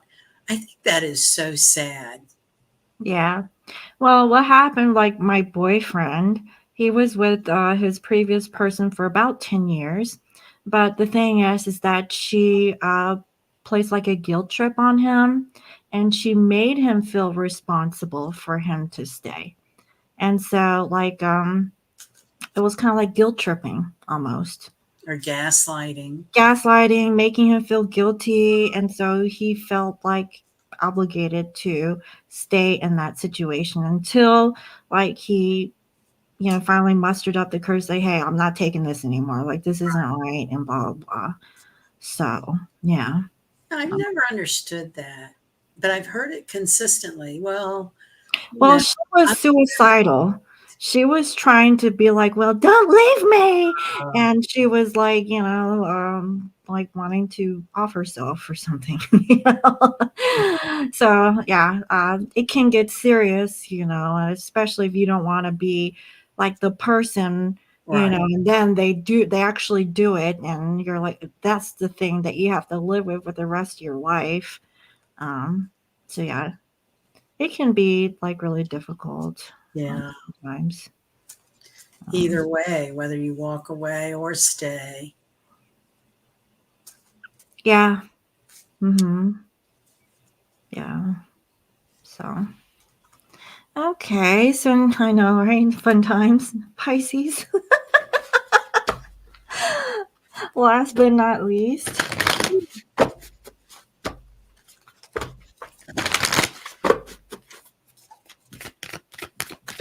I know my brother's going through a lot.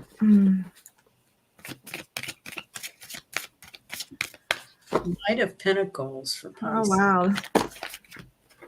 Slow. I know. Slow. And it says, am I in my head or in my heart? And it says, what is the quality of your self talk? Our brain is like a muscle. If we condition it daily, the fears and limitations will take over. Mastering our thoughts is about being the creator of our own life. Where your head meets your heart is where miracles happen. So today, master your mind, watch an inspiring video, do some tapping, read an empowering book, or write out the reasons why you believe in yourself in your dreams. So it's just pretty much like being positive, you know, but that could be a sense of Pisces being all over the place.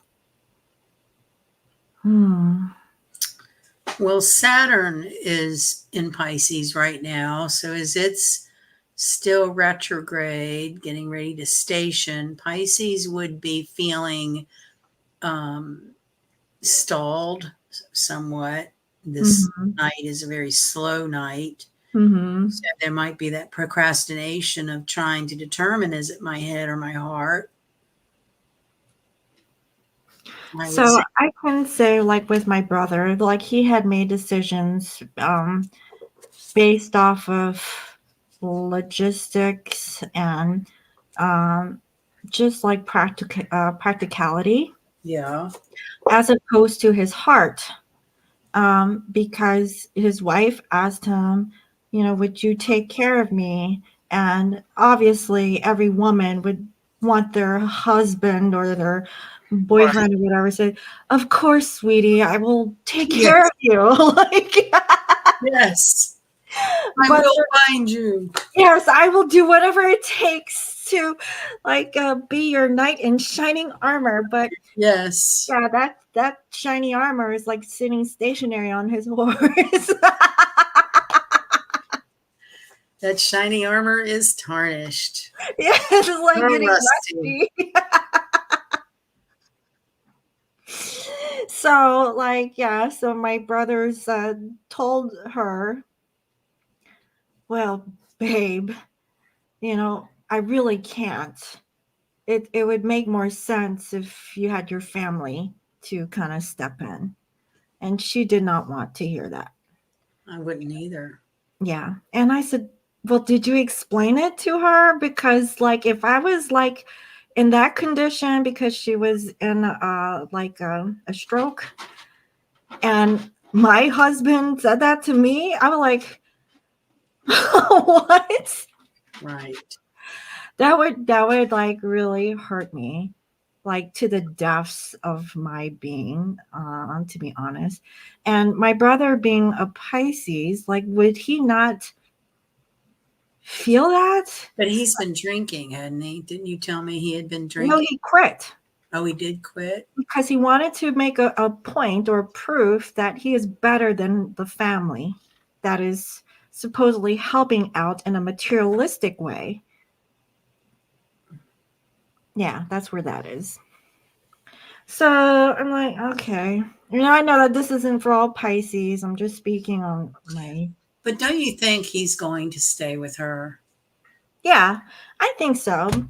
Because he may have wandering eyes or whatnot, but Right.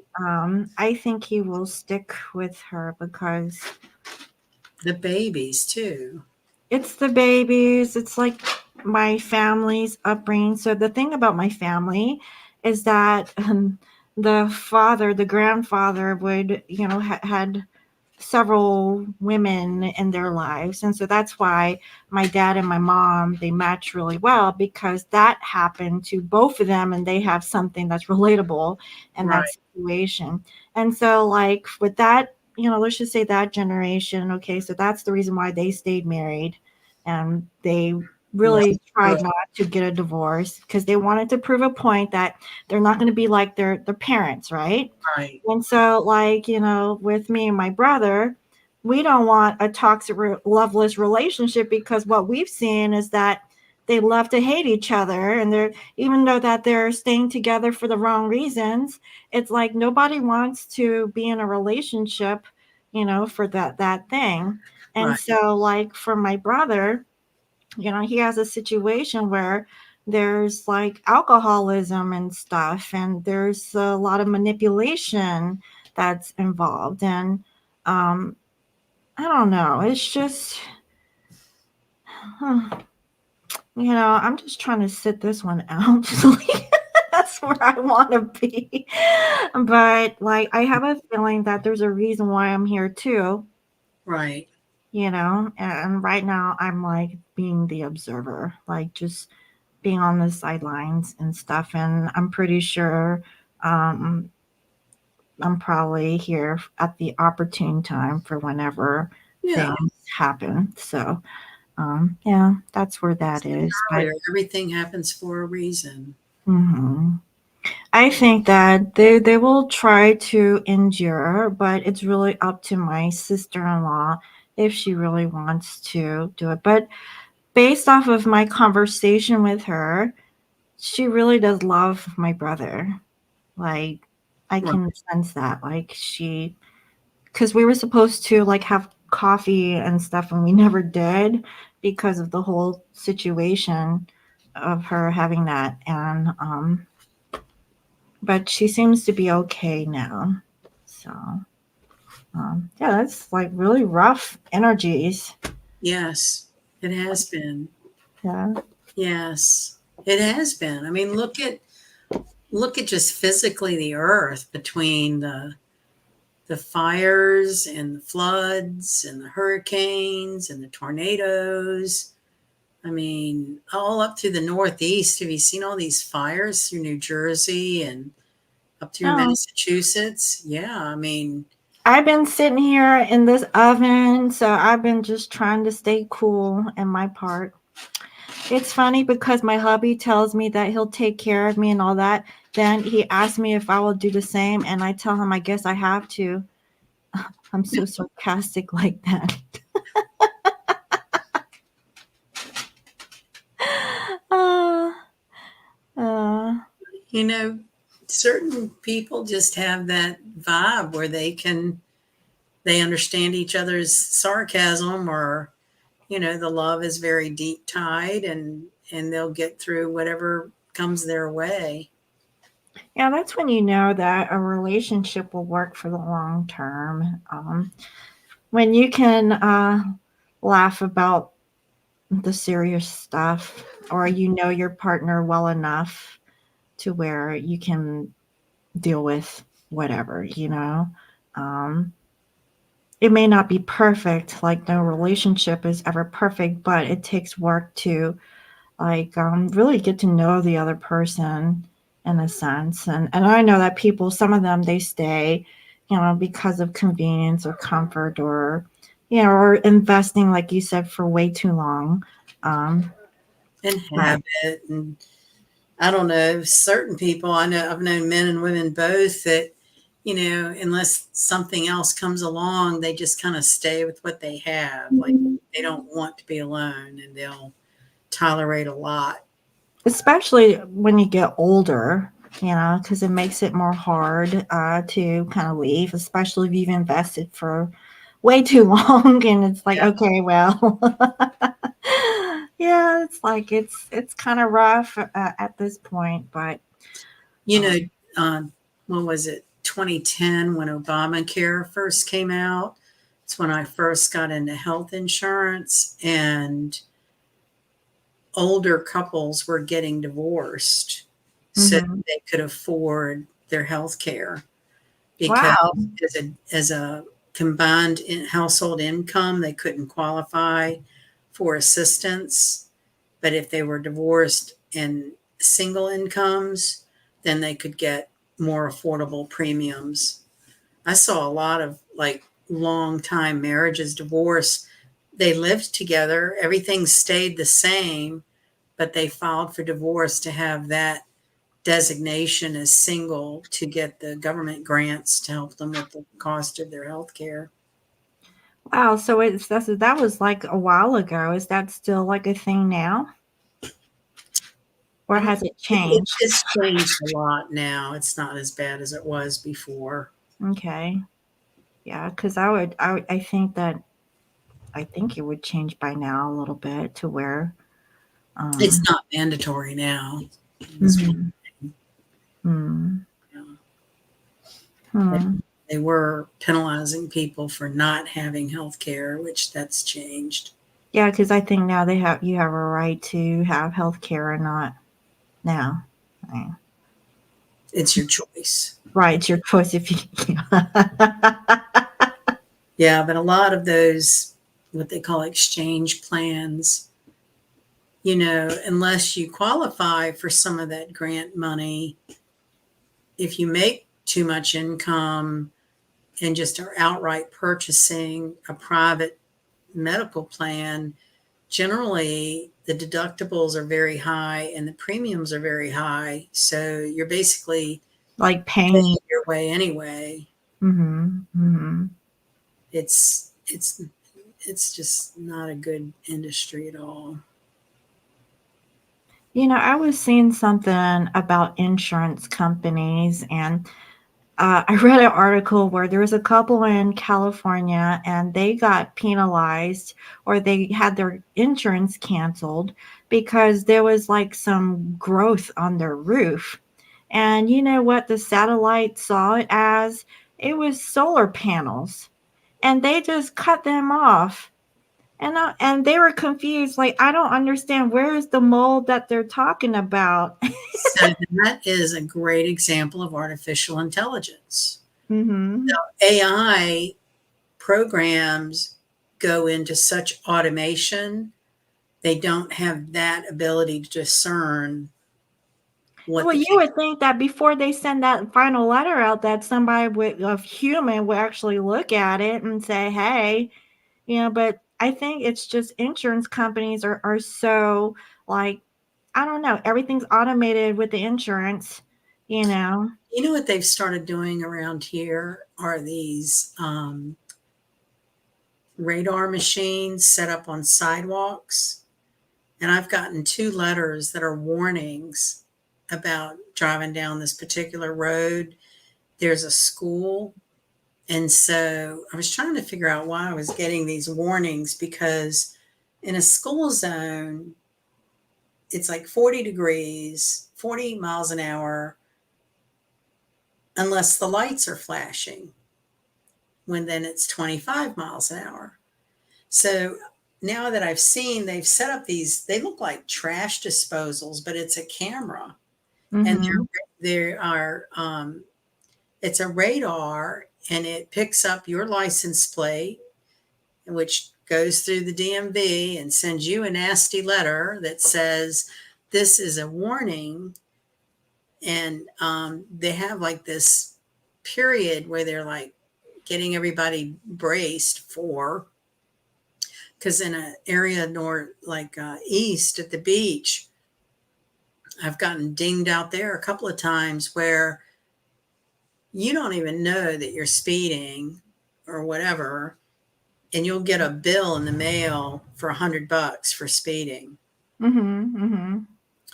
And I just think that is horrendous, because the one letter I got, I was like, but that wasn't during school hours. The speed limit would be 40 miles an hour. The So you could lights probably are contest flashing. that. Yeah. And so again, that's AI. It's a program. They program the computer with a certain scenario, and there's no discernment. So I have changed my route, the way I go in the mornings, because I don't want to go down that road. Yeah, because you're getting too many like Morning. notifications. And I just think that's terrible. It's that whole big brother. It's that whole, like, it's just, again, that, you know, overpowering authority. It's just unbelievable. Mhm. Okay. So like mm, Calls you an obituary. That's funny. So mhm. for Scorpio new moon, we've been using that word a lot tonight. Yeah. Yeah, if you weren't here earlier. Death, taxes, and insurance is Scorpio. Uh-huh. You know, I asked my CPA, hey, can you do my taxes? And he is not answering me. Because I told him, I said, I'm moving and I kind of need this. I'm like, okay, so are you going to do me like this? Like, Is he back in Washington? yeah. So this is the one who always does my taxes late. Right. and I'm okay with it, I'm fine. But he always does it like in the next season. I'm Right. like 1 whole year later, I'm like, "Okay. Okay." So, yeah, but, I think I should ask him again this month because I remembered that, I kinda put a bug in his ears, like, "Are you gonna be doing this?" Because when tax season comes around and he's doing regular people's taxes, like, my tax is probably the last one because I know he hates doing my taxes because I have, like, different stuff that goes on. Right. So, I'm like, What you got going on in your shop? well, I just have, like, different so I have, like, my one business, but I have a lot of, like, DBAs under my main business. But I mean, have you been making any new shower bombs or things for your shop? Yeah, I mean, yes, actually, I have. Now, I don't wanna show it to you because I was demoing it to my Okay. boyfriend, but I have, like, this beautiful scarf here. I'll show, like, some of it. Basically, it's called a diva basket. Hold on. A diva basket. Yeah, That I know. sounds good. Because, like, I'm into that, and I think other women are too if you're anything like me. Um,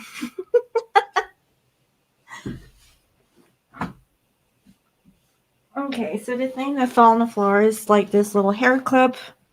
Oh, yeah. So it comes with, like, a little hair clip, and then I have, like, this beautiful, like, scarf.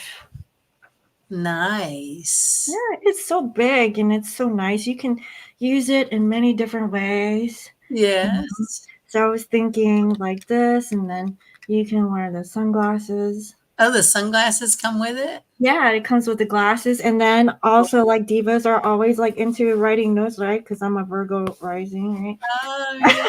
Like, I have to have Journal. my scheduler, like, the planner and stuff, and so Okay. yeah, so it has this, and then while you're planning your day, you have to have, like, your cup of tea, alright? So Oh, I nice. have, like like, Yeah, stir the honey. little Yes. honey thing and, have, like, your golden spoon and, Yes. Yes. I love it. yeah. So, anyways, I was working on this basket today before the live. Yeah. Um, it should be up this weekend. But yeah, that's what I've been working on. But I have like other baskets and stuff, but this actually just came in. So I love this Yes. scarf and And it's so versatile too. yes.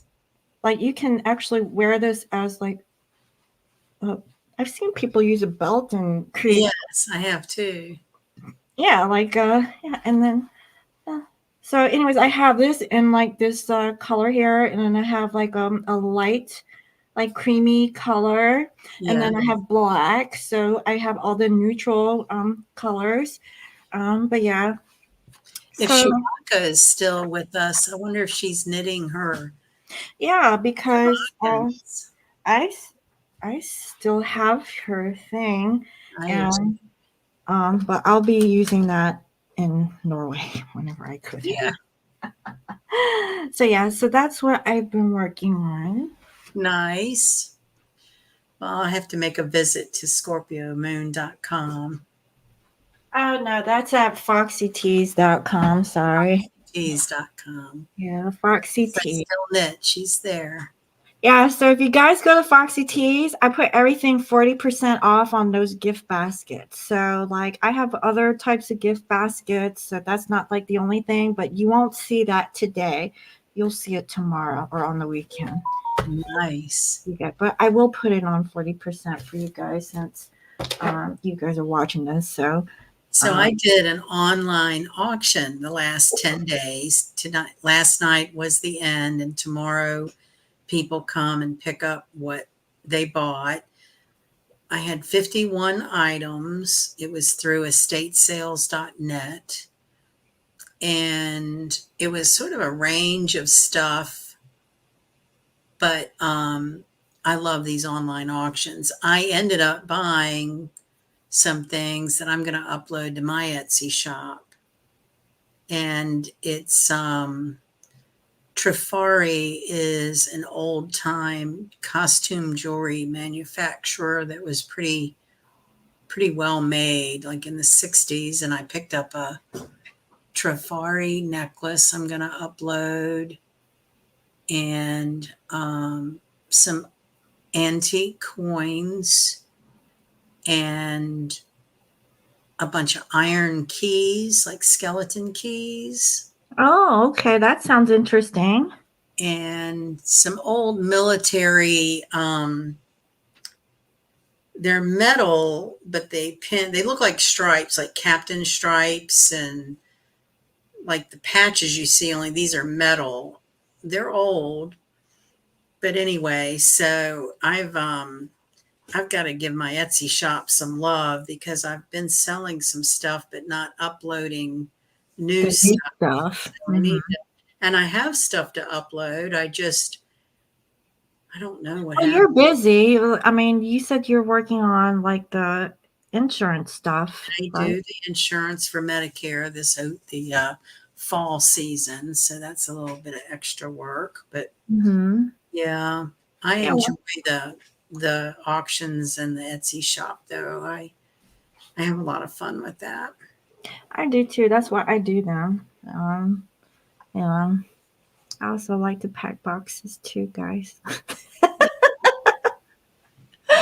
Uh, so, does anyone have any kind of comments or questions for You Sunny while we're still have on? people been going through or observations you've made? Oh, I see. Shabaka, yes, I still knit. Yeah, if there's any like new stuff that you want to share, go ahead and send it to me and I can bring it on the next live if you like. Um, I haven't looked at. I know the full moon. I think isn't it the 17th? I don't know. Let's see here. It's Well, the 15th. It's Friday the 15th in Taurus. Do we want yes, to try that? Try that? yeah, Friday is our day. I know it's been a while since we've been live, but We're going to get stoked up now. yeah, we're playing catch up. Things are getting hot for the rest of the year and the new year. Hmm. Yeah, it seems like really difficult energy. Like even when I do like tarot card readings, like it's hard. It's hard energy.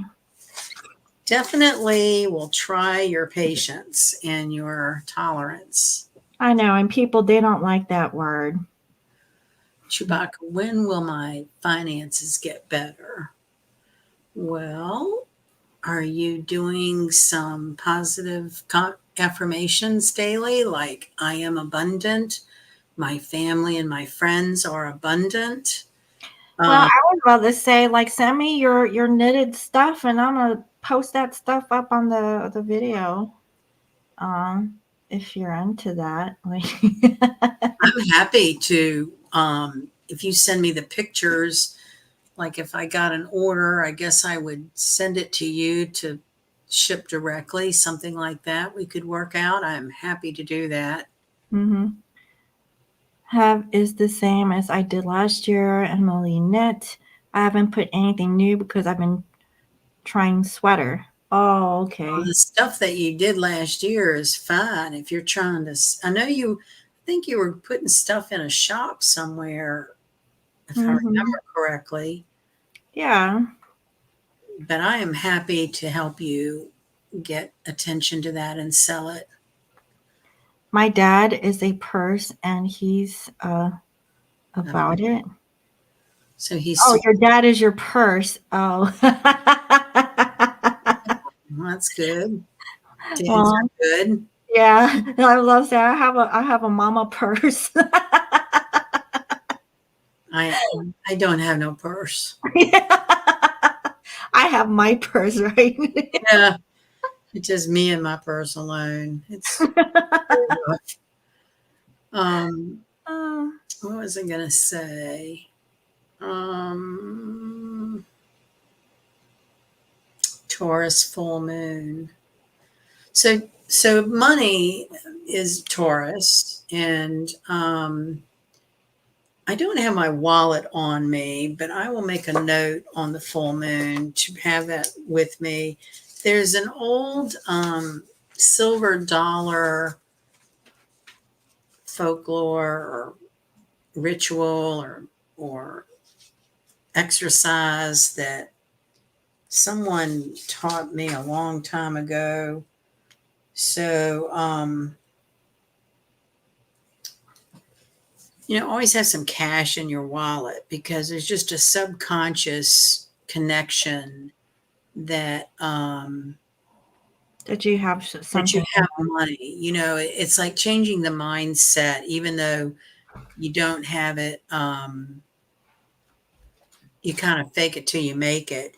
But the silver dollar exercise it's like a index card, and it's like things like I'm grateful for my certificate. Let's see, you call your bills the certificates. How did that go? Certificates that show that I have the ability to pay. It's turning around, sort of the lack mentality. And even though you may not have it physically as you see it, the energy is there, and money's just another energy, and how we perceive it is how it manifests in our life. It also comes from how we saw our parents think about money. And I've gone through this a lot where my parents were always very um, struggling with money and always worked hard for anything they had. And I've grown up with that mentality of I have to work hard for everything I get. And that's a mindset. That's not true, but it's hard to change a pattern that you've had all your life. But every day I try by using those affirmations and keeping cash in my wallet. When I have a bill and I pay it, I'm grateful because I always have what I need. Um, it really is just consistency with positive affirmations and allowing it to flow. And I will say, it's pretty remarkable how long I've been alone and made it, honestly, with all of the challenges. I just pulled some cards for Shabaka, and basically what I'm saying is that, if you feel exhausted or you feel like giving up, that's actually causing a setback because you're actually not really putting any effort into making change. It could be because of like your mindset, like what Sunny was talking about. So if you're not really happy with your current situation, you really have to change your energy or vibration. Um, Also, about expectations, like, if you're expecting to, like have like a certain outcome, um, you have to really change your energy. So, like, I don't know if you've been feeling a little bit rude or bitter, because I know I personally have been, but you have to really kind of be mindful of like your energy, because that is possibly like an underlying thing, like you are fearful of like not being successful, and also like if there is no change, then it's kind of like a perpetual thing. So what spirit is saying is just stay committed to your craft. Just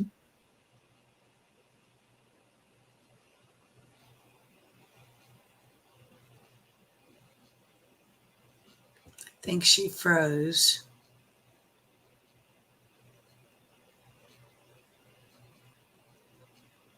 hello. Hello? There you go. Okay. So basically, just stay committed. So if your back is hurting, I know that maybe sitting might be a thing. Just do whatever you can. The Um, back is about not feeling like you have support. but her dad is her support. But maybe it's an ego thing, like not wanting to rely on the support, that you have. Failure is your second middle name. If I'm not afraid of it frozen. Yeah. Phil, you're not a failure, Shabaka. Jesus. And don't you worry about that wool. I mean, if it's time comes to have it, we'll have it. And Mhm. And it doesn't have to be the fancy merino wool thing. It could be something else. Yeah. oh, I was trying to see if I have Louise Hayes handy here. I think I do. Okay, this is the book that I always. This book will change your life. Louise L. Hay. You can. Yeah, I was trying to see like where my copy was, but I don't see it here with me. Hold on. Maybe it's So over here. back says.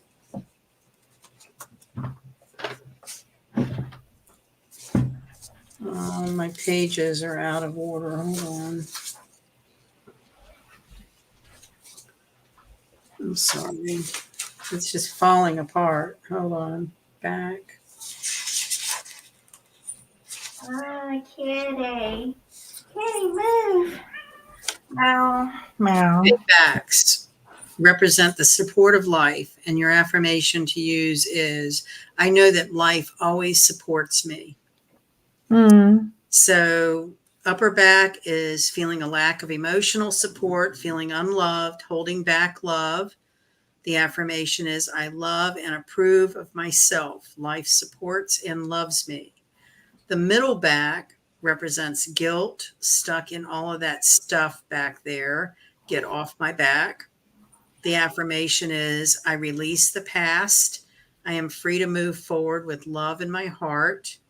And the lower back is fear of money, lack of financial support, and the positive affirmation to use several times a day. I trust the process of life. All I need is always taken care of. I am safe. And I have lived by this and believe it, but that is what makes it work is you have to believe it. If you don't believe it, it's not going to work. But I truly believe, but I kind of grew up with her in the 70s in her journey of healing herself of cancer through the power of her mind. So that's early on, that was a concept I was introduced to and never really had a chance to not believe it. I always believed that. Hmm. Well, it looks like Shabaka is having like, other stuff Yeah, like her friend and the family. So again, that's like the whole like family thing. yeah. And we're all going through it in our own ways. So you. And I understand. I mean, we all do understand. And I think that's why we have a nice, safe place here to share those personal things and not feel judged or we do our best to at least give you ideas of trying to make it better, Hmm. fix it overnight, but every day trying a little better to um, think better of ourselves and our situations and more holistically, I guess, with our um, bodies. Oh my God! So Shabaka, the ligaments got ripped off your spine. Like, how are you? How? uh, do they reattach themselves somehow? I mean, you probably need surgery. Suggested, and I don't know how hard it is for you to. You could make a castor oil poultice. I was going to say rub castor oil where the pain is, but I don't know how easy it is for you to reach. But you could make a poultice of castor oil in flannel. You soak flannel and somehow you would attach it to wherever the pain is. And there's something about castor oil that penetrates our skin and gets down to muscles and ligaments and is very healing. Mm-hmm.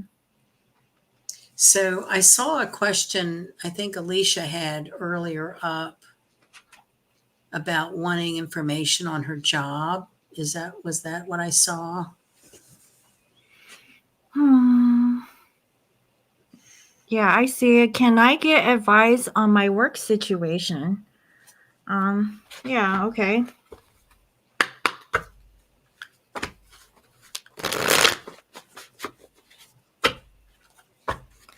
I'm thinking it's confused. That's my first feeling, is something's really chaotic and confused.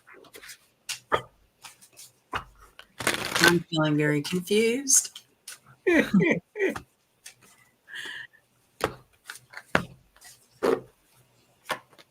don't know. What does the lovers have to do with the workplace?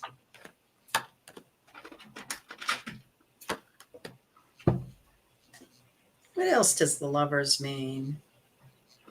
Like partnerships, like business relationships and stuff like that. So Um, 6. It's harmonious. well, what I see here is that overall, um, so so you really feel conflicted, right? You feel conflicted because there could be disagreements about, like, your position in your job. You also feel like you're competing, for, like, I don't know, maybe like your like the higher ups, or even like your coworkers who are in like the same kind of field. You just feel bad for whatever reason. That's what I'm seeing. And so um the other thing is that you're afraid that your ability to perform will make you feel less than capable of that position. Now, you had said earlier that you can do the job, but there's something that makes you feel like you're holding back. And so it makes you feel torn. It's like a difficult decision to be placed into that position. But basically, what that means is that you want to break free. You want to feel free from feeling this way. At least that's what I'm seeing here. And there's like this thing about you, like feeling like a failure, or feeling insulted. Like if you don't like perform in that new position, that they have made a wrong decision, or you've made a wrong decision to take on that role, whatever the case is. So there's that fear or anxiety. And I don't know if this is subconscious, but it's definitely showing up here, because I really feel like you don't, if this is like a guinea pig project with your company, you don't feel like secure, because you don't know like what this is going to like really end up being. And so basically, you feel like maybe like this is too soon, or um you feel off about it. That I definitely do see that. So the thing is that you be in control over the situation. You be like the expert in this job. Okay. um you feel like you can complete the puzzle that they're missing, and that's the reason why they're putting this in place for you or the business or whatever the thing is. And then you will gain the confidence that this is the right thing. So whatever job that you have, you gotta like let go of the negative talk and be about it, right? I think there was like one thing that says like put on your crown and wear it, because you got this sort of thing. Like you have to like own this. But there's definitely a fear, because I think since it's a new position, you're not really you're not sure about it, or like you don't know like if what if this goes away or whatever the thing is. So you have to really show them that this is necessary, or this you can fill this role, and it is like a very important role. in the business that you're in, and that's it. And so it will be successful in the end, but you have to like get your head out of the fear of whatever the thing is. I think it's like the fear of not knowing, you know, that you're always too hard on yourself to do well. Yeah. So you are doing well. You're doing the best that you can. Know it, okay? And then it's going to show in your face, it's going to show in your energy, and then like people are like, "Oh, okay, Alicia, she's got this. Okay, well, fine, you know." And they will not think anything of it. But the moment that you have fear on your face and you're walking to work and you're like, "Oh, how was your day?" You're like, Great." Then obviously they're going to pick up the vibes, you know. It's like kind of like a unconscious energy that's like showing through. So as long as you say, "Okay, I got this. This is another day," you know, blah blah blah, then nothing to worry about. Okay, Alicia. Chewbacca, I don't want you to listen to those doctors.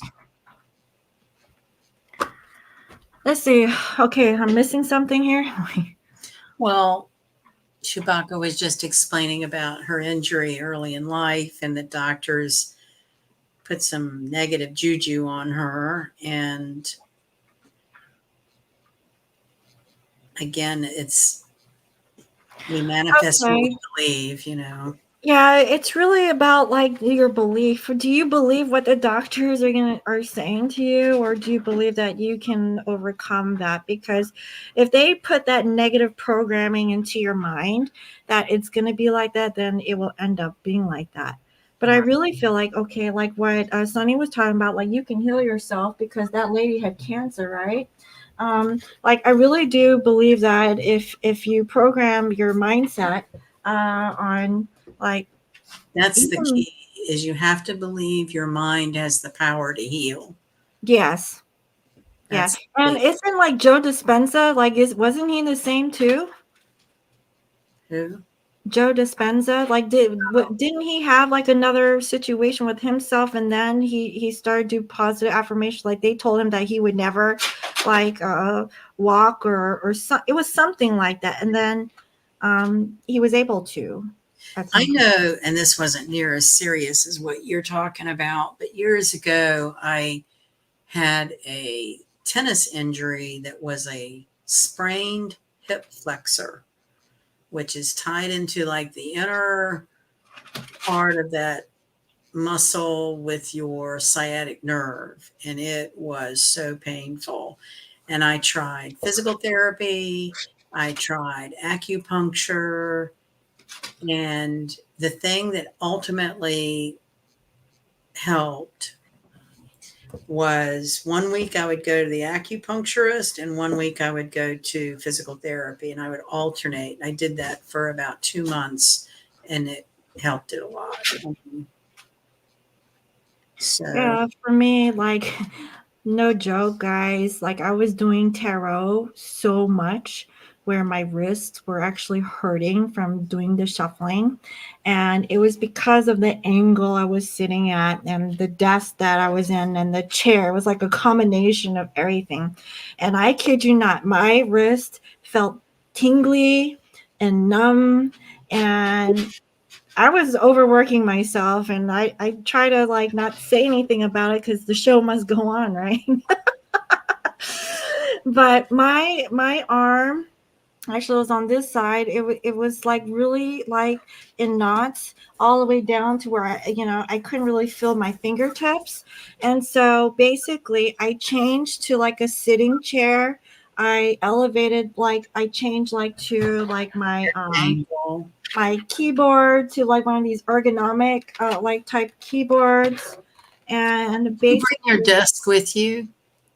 yeah, I'm You on did. it. But anyway, so I went to a massage therapist and he was able to like slowly like work it out. Now, luckily, I had a really good massage therapist and he knew like where to like work on those areas. And I went like once a week. Yeah, I'm a little bougie like that, but I used to go once a week to my massage therapist because I was in that much pain. Yeah. And then finally, um, with just doing like different postures and doing different things, like the pain went away. I thought for sure like I was like going to lose my arm. Yeah. It, the body is a funny thing, and you just have to find what you're comfortable with trying or doing. Or, in Shabaka's case, I would seek a lot of different opinions before I would Hmm. believe I was going to be in a wheelchair. I would not want to be in a wheelchair. I would, Yeah, my ex-husband was in a motorcycle accident and he flipped 3 times in the air and landed on a guardrail. uh, And luckily he had like one of those vertebrae like motorcycle jackets on. But he was hobbling and he's in a wheelchair and blah blah blah. But when I moved to Washington, I kid you not, he bought him a Mustang Shelby and he was fine. He was walking up them steps. uh, He can go from point A to point B. Let me just say it like that, okay? So like, and they were for sure that he wasn't going to be able to walk, but he's walking, so and there so was a dance teacher locally in Richmond. She was the state champion in ballroom dance, and she had a horrendous car accident, and she was told she would never walk again. And to this day, she is still dancing and teaching dance. So mm, really, that's what it's so important, not to record in your mind what you think is going to happen, and be open to miracles in the universe. So, she ignored it for a long time, saying that they were right. But the pain meds lately, and I hate it. Yeah. Man, I mean, I don't if I don't know like your X-ray situation. Obviously I'm not a medical pro either, but um, I would definitely pursue as many holistic types of yeah, treatments. The castor oil is known to have cured a lot of things, but it's a pain to do, and it's sticky, and it can be kind of messy. But if you can get through a few flannel castor oil poultices and see if you feel any difference, that might be an interesting thing to try. CBD oil, some hemp oil. yeah. Well, they deliver here, so I don't Yeah, know in Canada, but um, it'll be okay. yeah, it'll be Try okay. to stay optimistic, and don't let the naysayers get you down. Don't Yeah, let the dogs get you down. yeah. I mean, I've been in a situation where I was in like extreme pain and stuff, and I thought like I was for sure like I don't know, like my arm was about to fall off. I don't know if you've ever had sciatic nerve pain, but wow, it was. It's like constant tingling and in pain and I couldn't like put any weight on my left leg, and I would just lay on ice packs. That's the mhm, only thing that gave me relief, was laying on ice something. packs. That actually felt good. Yeah, I noticed that too. Like when told you I was laying on the floor, because I was waiting on my bed to come. I actually took a hot shower, uh, Oh, and that actually relieved the pain. But the pain went back, but at least the hot therapy like actually helped. remedies. Yeah, Yeah, because I was doing research about hot cold therapy, yeah. and if that would actually be helpful. But yeah, I would like do some research on that too, because I don't know. And that's the thing, like physical therapists would know things about that. So maybe They all have different opinions. yeah, not all of them are the same. Yeah, because I had a lady, she do like this little like sensitivity test, and she was like, doing the little finger like tickles, and how's that feel? Like, okay, Yeah, like, um, I feel it, and so like, there's like, different things like, and the professionals they know more about that stuff about but I went through all of that. But what really like helped me was just like the chair, The my my ergonomics of it. the ergonomics of my desk, and just like doing stretches Yeah. and going to see my massage therapist because like I had like one of those pull-up bars. So my massage therapist said, why don't you just hang from it and just hang from your body and just let everything like let loose. And I Right. was like, okay. And then that would actually naturally stretch like my neck away from the my shoulder over here. I couldn't think about it. And then, and then switch sides because like sometimes the pain alternates and stuff. So you want to do it on both sides and just do it on a daily basis. And then obviously there's that one that you can do in the wall and you just do Right. passes and stuff. But basically, it's like motion, like Getting moving it around or something. through all of those joints and everything. Because I've done stuff where I was like doing like these little like exercise and stuff for the this area because this one was like cramped up and I'm like, man, how do I get that thing loose? It took a while, guys. But yeah. Physiotherapy isn't helping anymore. It helps me walking, but the therapists don't want to see me unless I require specific. Well, go see another one. Make sure you got a couple under your belt. You know, what I've been seeing advertised here lately that I find very intriguing is kinesiology therapy, Hmm. which is kinetic energy, which is along the lines of the premise of acupuncture with, the meridians of your body and the nerve passages. Hmm. So just keep exploring all your options and don't give up. And certainly, envision yourself walking and being strong. And Yeah, massages are the best. I well, need to, I need to find a new one here. I we don't need to know. find a new one.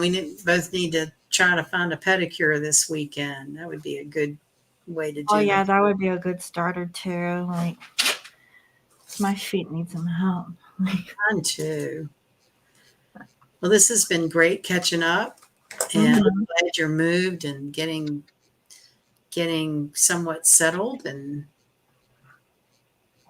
Yeah, I'm getting back into the swing of things.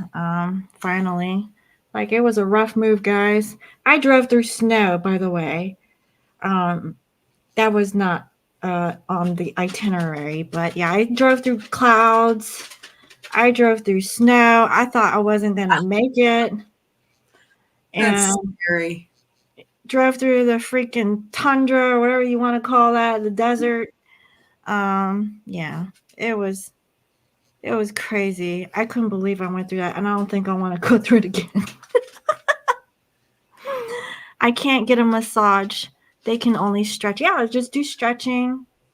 That's why I think like what's really good for you is probably like a physical therapist. They'll be gentle with you and know how to stretch you in those ways. So I'm going to vote for the poultice of castor oil. I had some. I threw it out because I couldn't remember what I used it for, and I don't know if it expires. So painful last resort since the risk of injury. Yeah, it's Chewbacca. Yes, honey, snow. It was on the freaking mountain. Like, yeah, and I was pulling another car. So, like, that was scary for me. I've never pulled a car in I my get life. that, Alicia. We Yeah. missed you. We missed being here. I was Mm. very aware as each event was coming by, the two eclipses, a new couple of new moons, and November has two new moons. Did I So, say I, that right? Two new moons. yeah. November. Yeah. So, I guess this is a big month. Yeah, good month.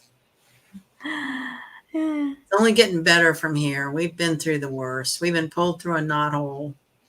Yeah, we're at the very end of it. So you said what, April of next year things will start to clear up?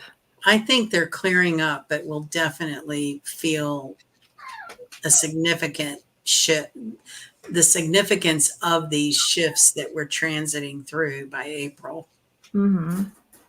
maybe even March. But yeah, spring of 2025, I think we'll be able to confidently look back and say, yeah, and I got through that too. Yeah. All right, guys. I'm going So to let my puppy dogs out. yeah, I know Luna's whining over here, and I have to cook dinner. I think I might just maybe get some takeout. It's too late. Um, so, but the poultice won't fix the damage. Think of an elastic band. You stretch a small bit, and it'll always be deformed. My ligaments reattach wrong. Oh man. So, what Louise Hayes would, I don't know if you've read her work, but what she would advise on that are meditations envisioning that ligament attached correctly. You know, that's the power of the mind that she speaks of, but you have to believe it. It's not going to work just doing So it. you have to believe that the ligament grew like another thing, and it decided to reattach itself to like the right So place. how her way she cured herself of cancer was envisioning, um, like basically, um, a tribe of Indians surrounding the cancerous cell and, keeping it contained and ultimately destroying it.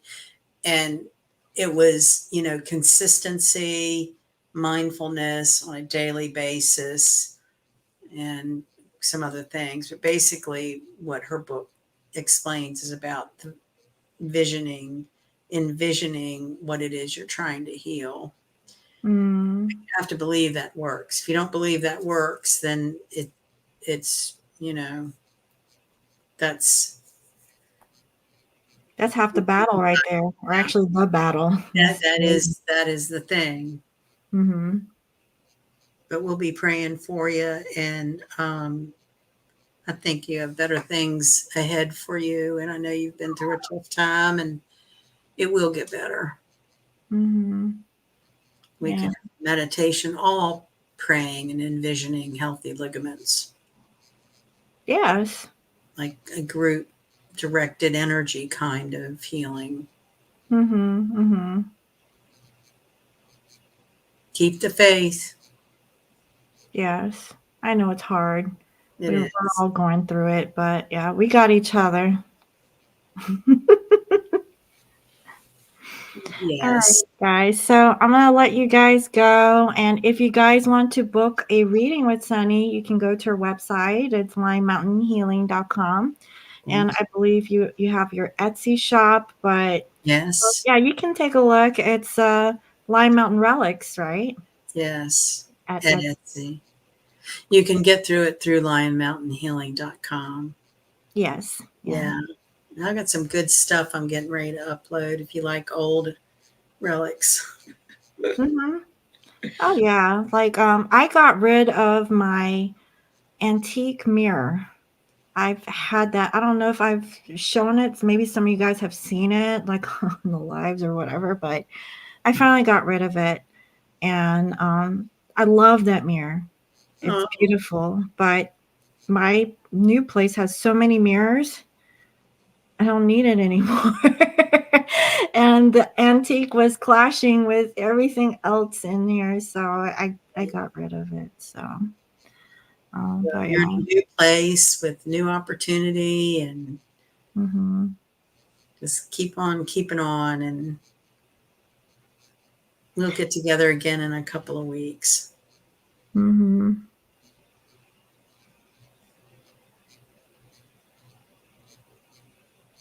No. Well, don't be limited to your thoughts. Really think positive thoughts, Shabaka. And I know it could be difficult, especially well, I mean, for me being Scorpio, like self sabotage energy like that. But you know what I mean. I don't know if you have Scorpio in your chart. Maybe I don't know. We're kind of like almost the same. Stay positive. Mind over matter. It's Hmm. the daily, sometimes minute by minute challenge. Yeah, you have to like really practice like a daily mantra type thing. Yeah.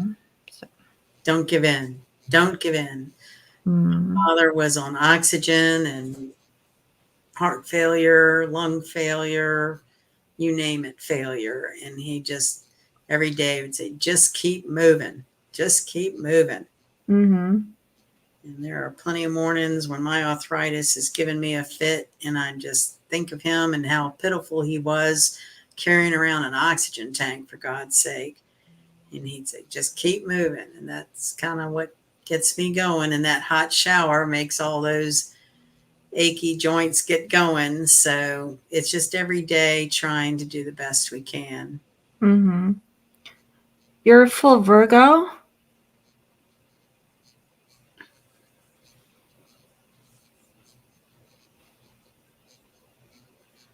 What? Really? I'm lost.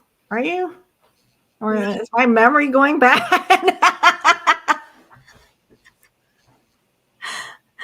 You're welcome, Alicia. Yeah, I could have sworn, Shabaka, your birthday was at the end of December. I think the 21st. I think she's like 22nd or 21st. Anyway, maybe I'm getting old. I don't know. Anyway, okay. I'll let you guys go. I'm hungry. all My right. chart, everything is in Virgo. Oh, okay. Well, you must. Okay. No, that's okay. I'm a Virgo rising. So we're both kind of bad in that way. Very particular. Yeah. It is the 22nd. I knew it. Don't make me feel like some old, like, I was like, is my mind going back? No, just different month. Yeah. Everything in your chart is in Virgo. Okay, you're a Virgo stallion. Okay. So I know that you say your twin was Virgo. Mm-hmm. Mm-hmm. Yeah. Well, it's sure good to see you and be seen. And we will hopefully have more, more, more stuff in a couple of weeks. Are you freezing Yeah, again? I think she. Yeah, you said more, and then that's. More good stuff to share. Yeah, to be continued. All right, then. I'm going to sign off, ladies, and I thank you. We'll see you Okay. soon. Thank Okay. you. Thank you for everything. Thank you. I'm glad you're safe and sound. Thank you. Yes. All All righty. Bye bye. right. Bye bye.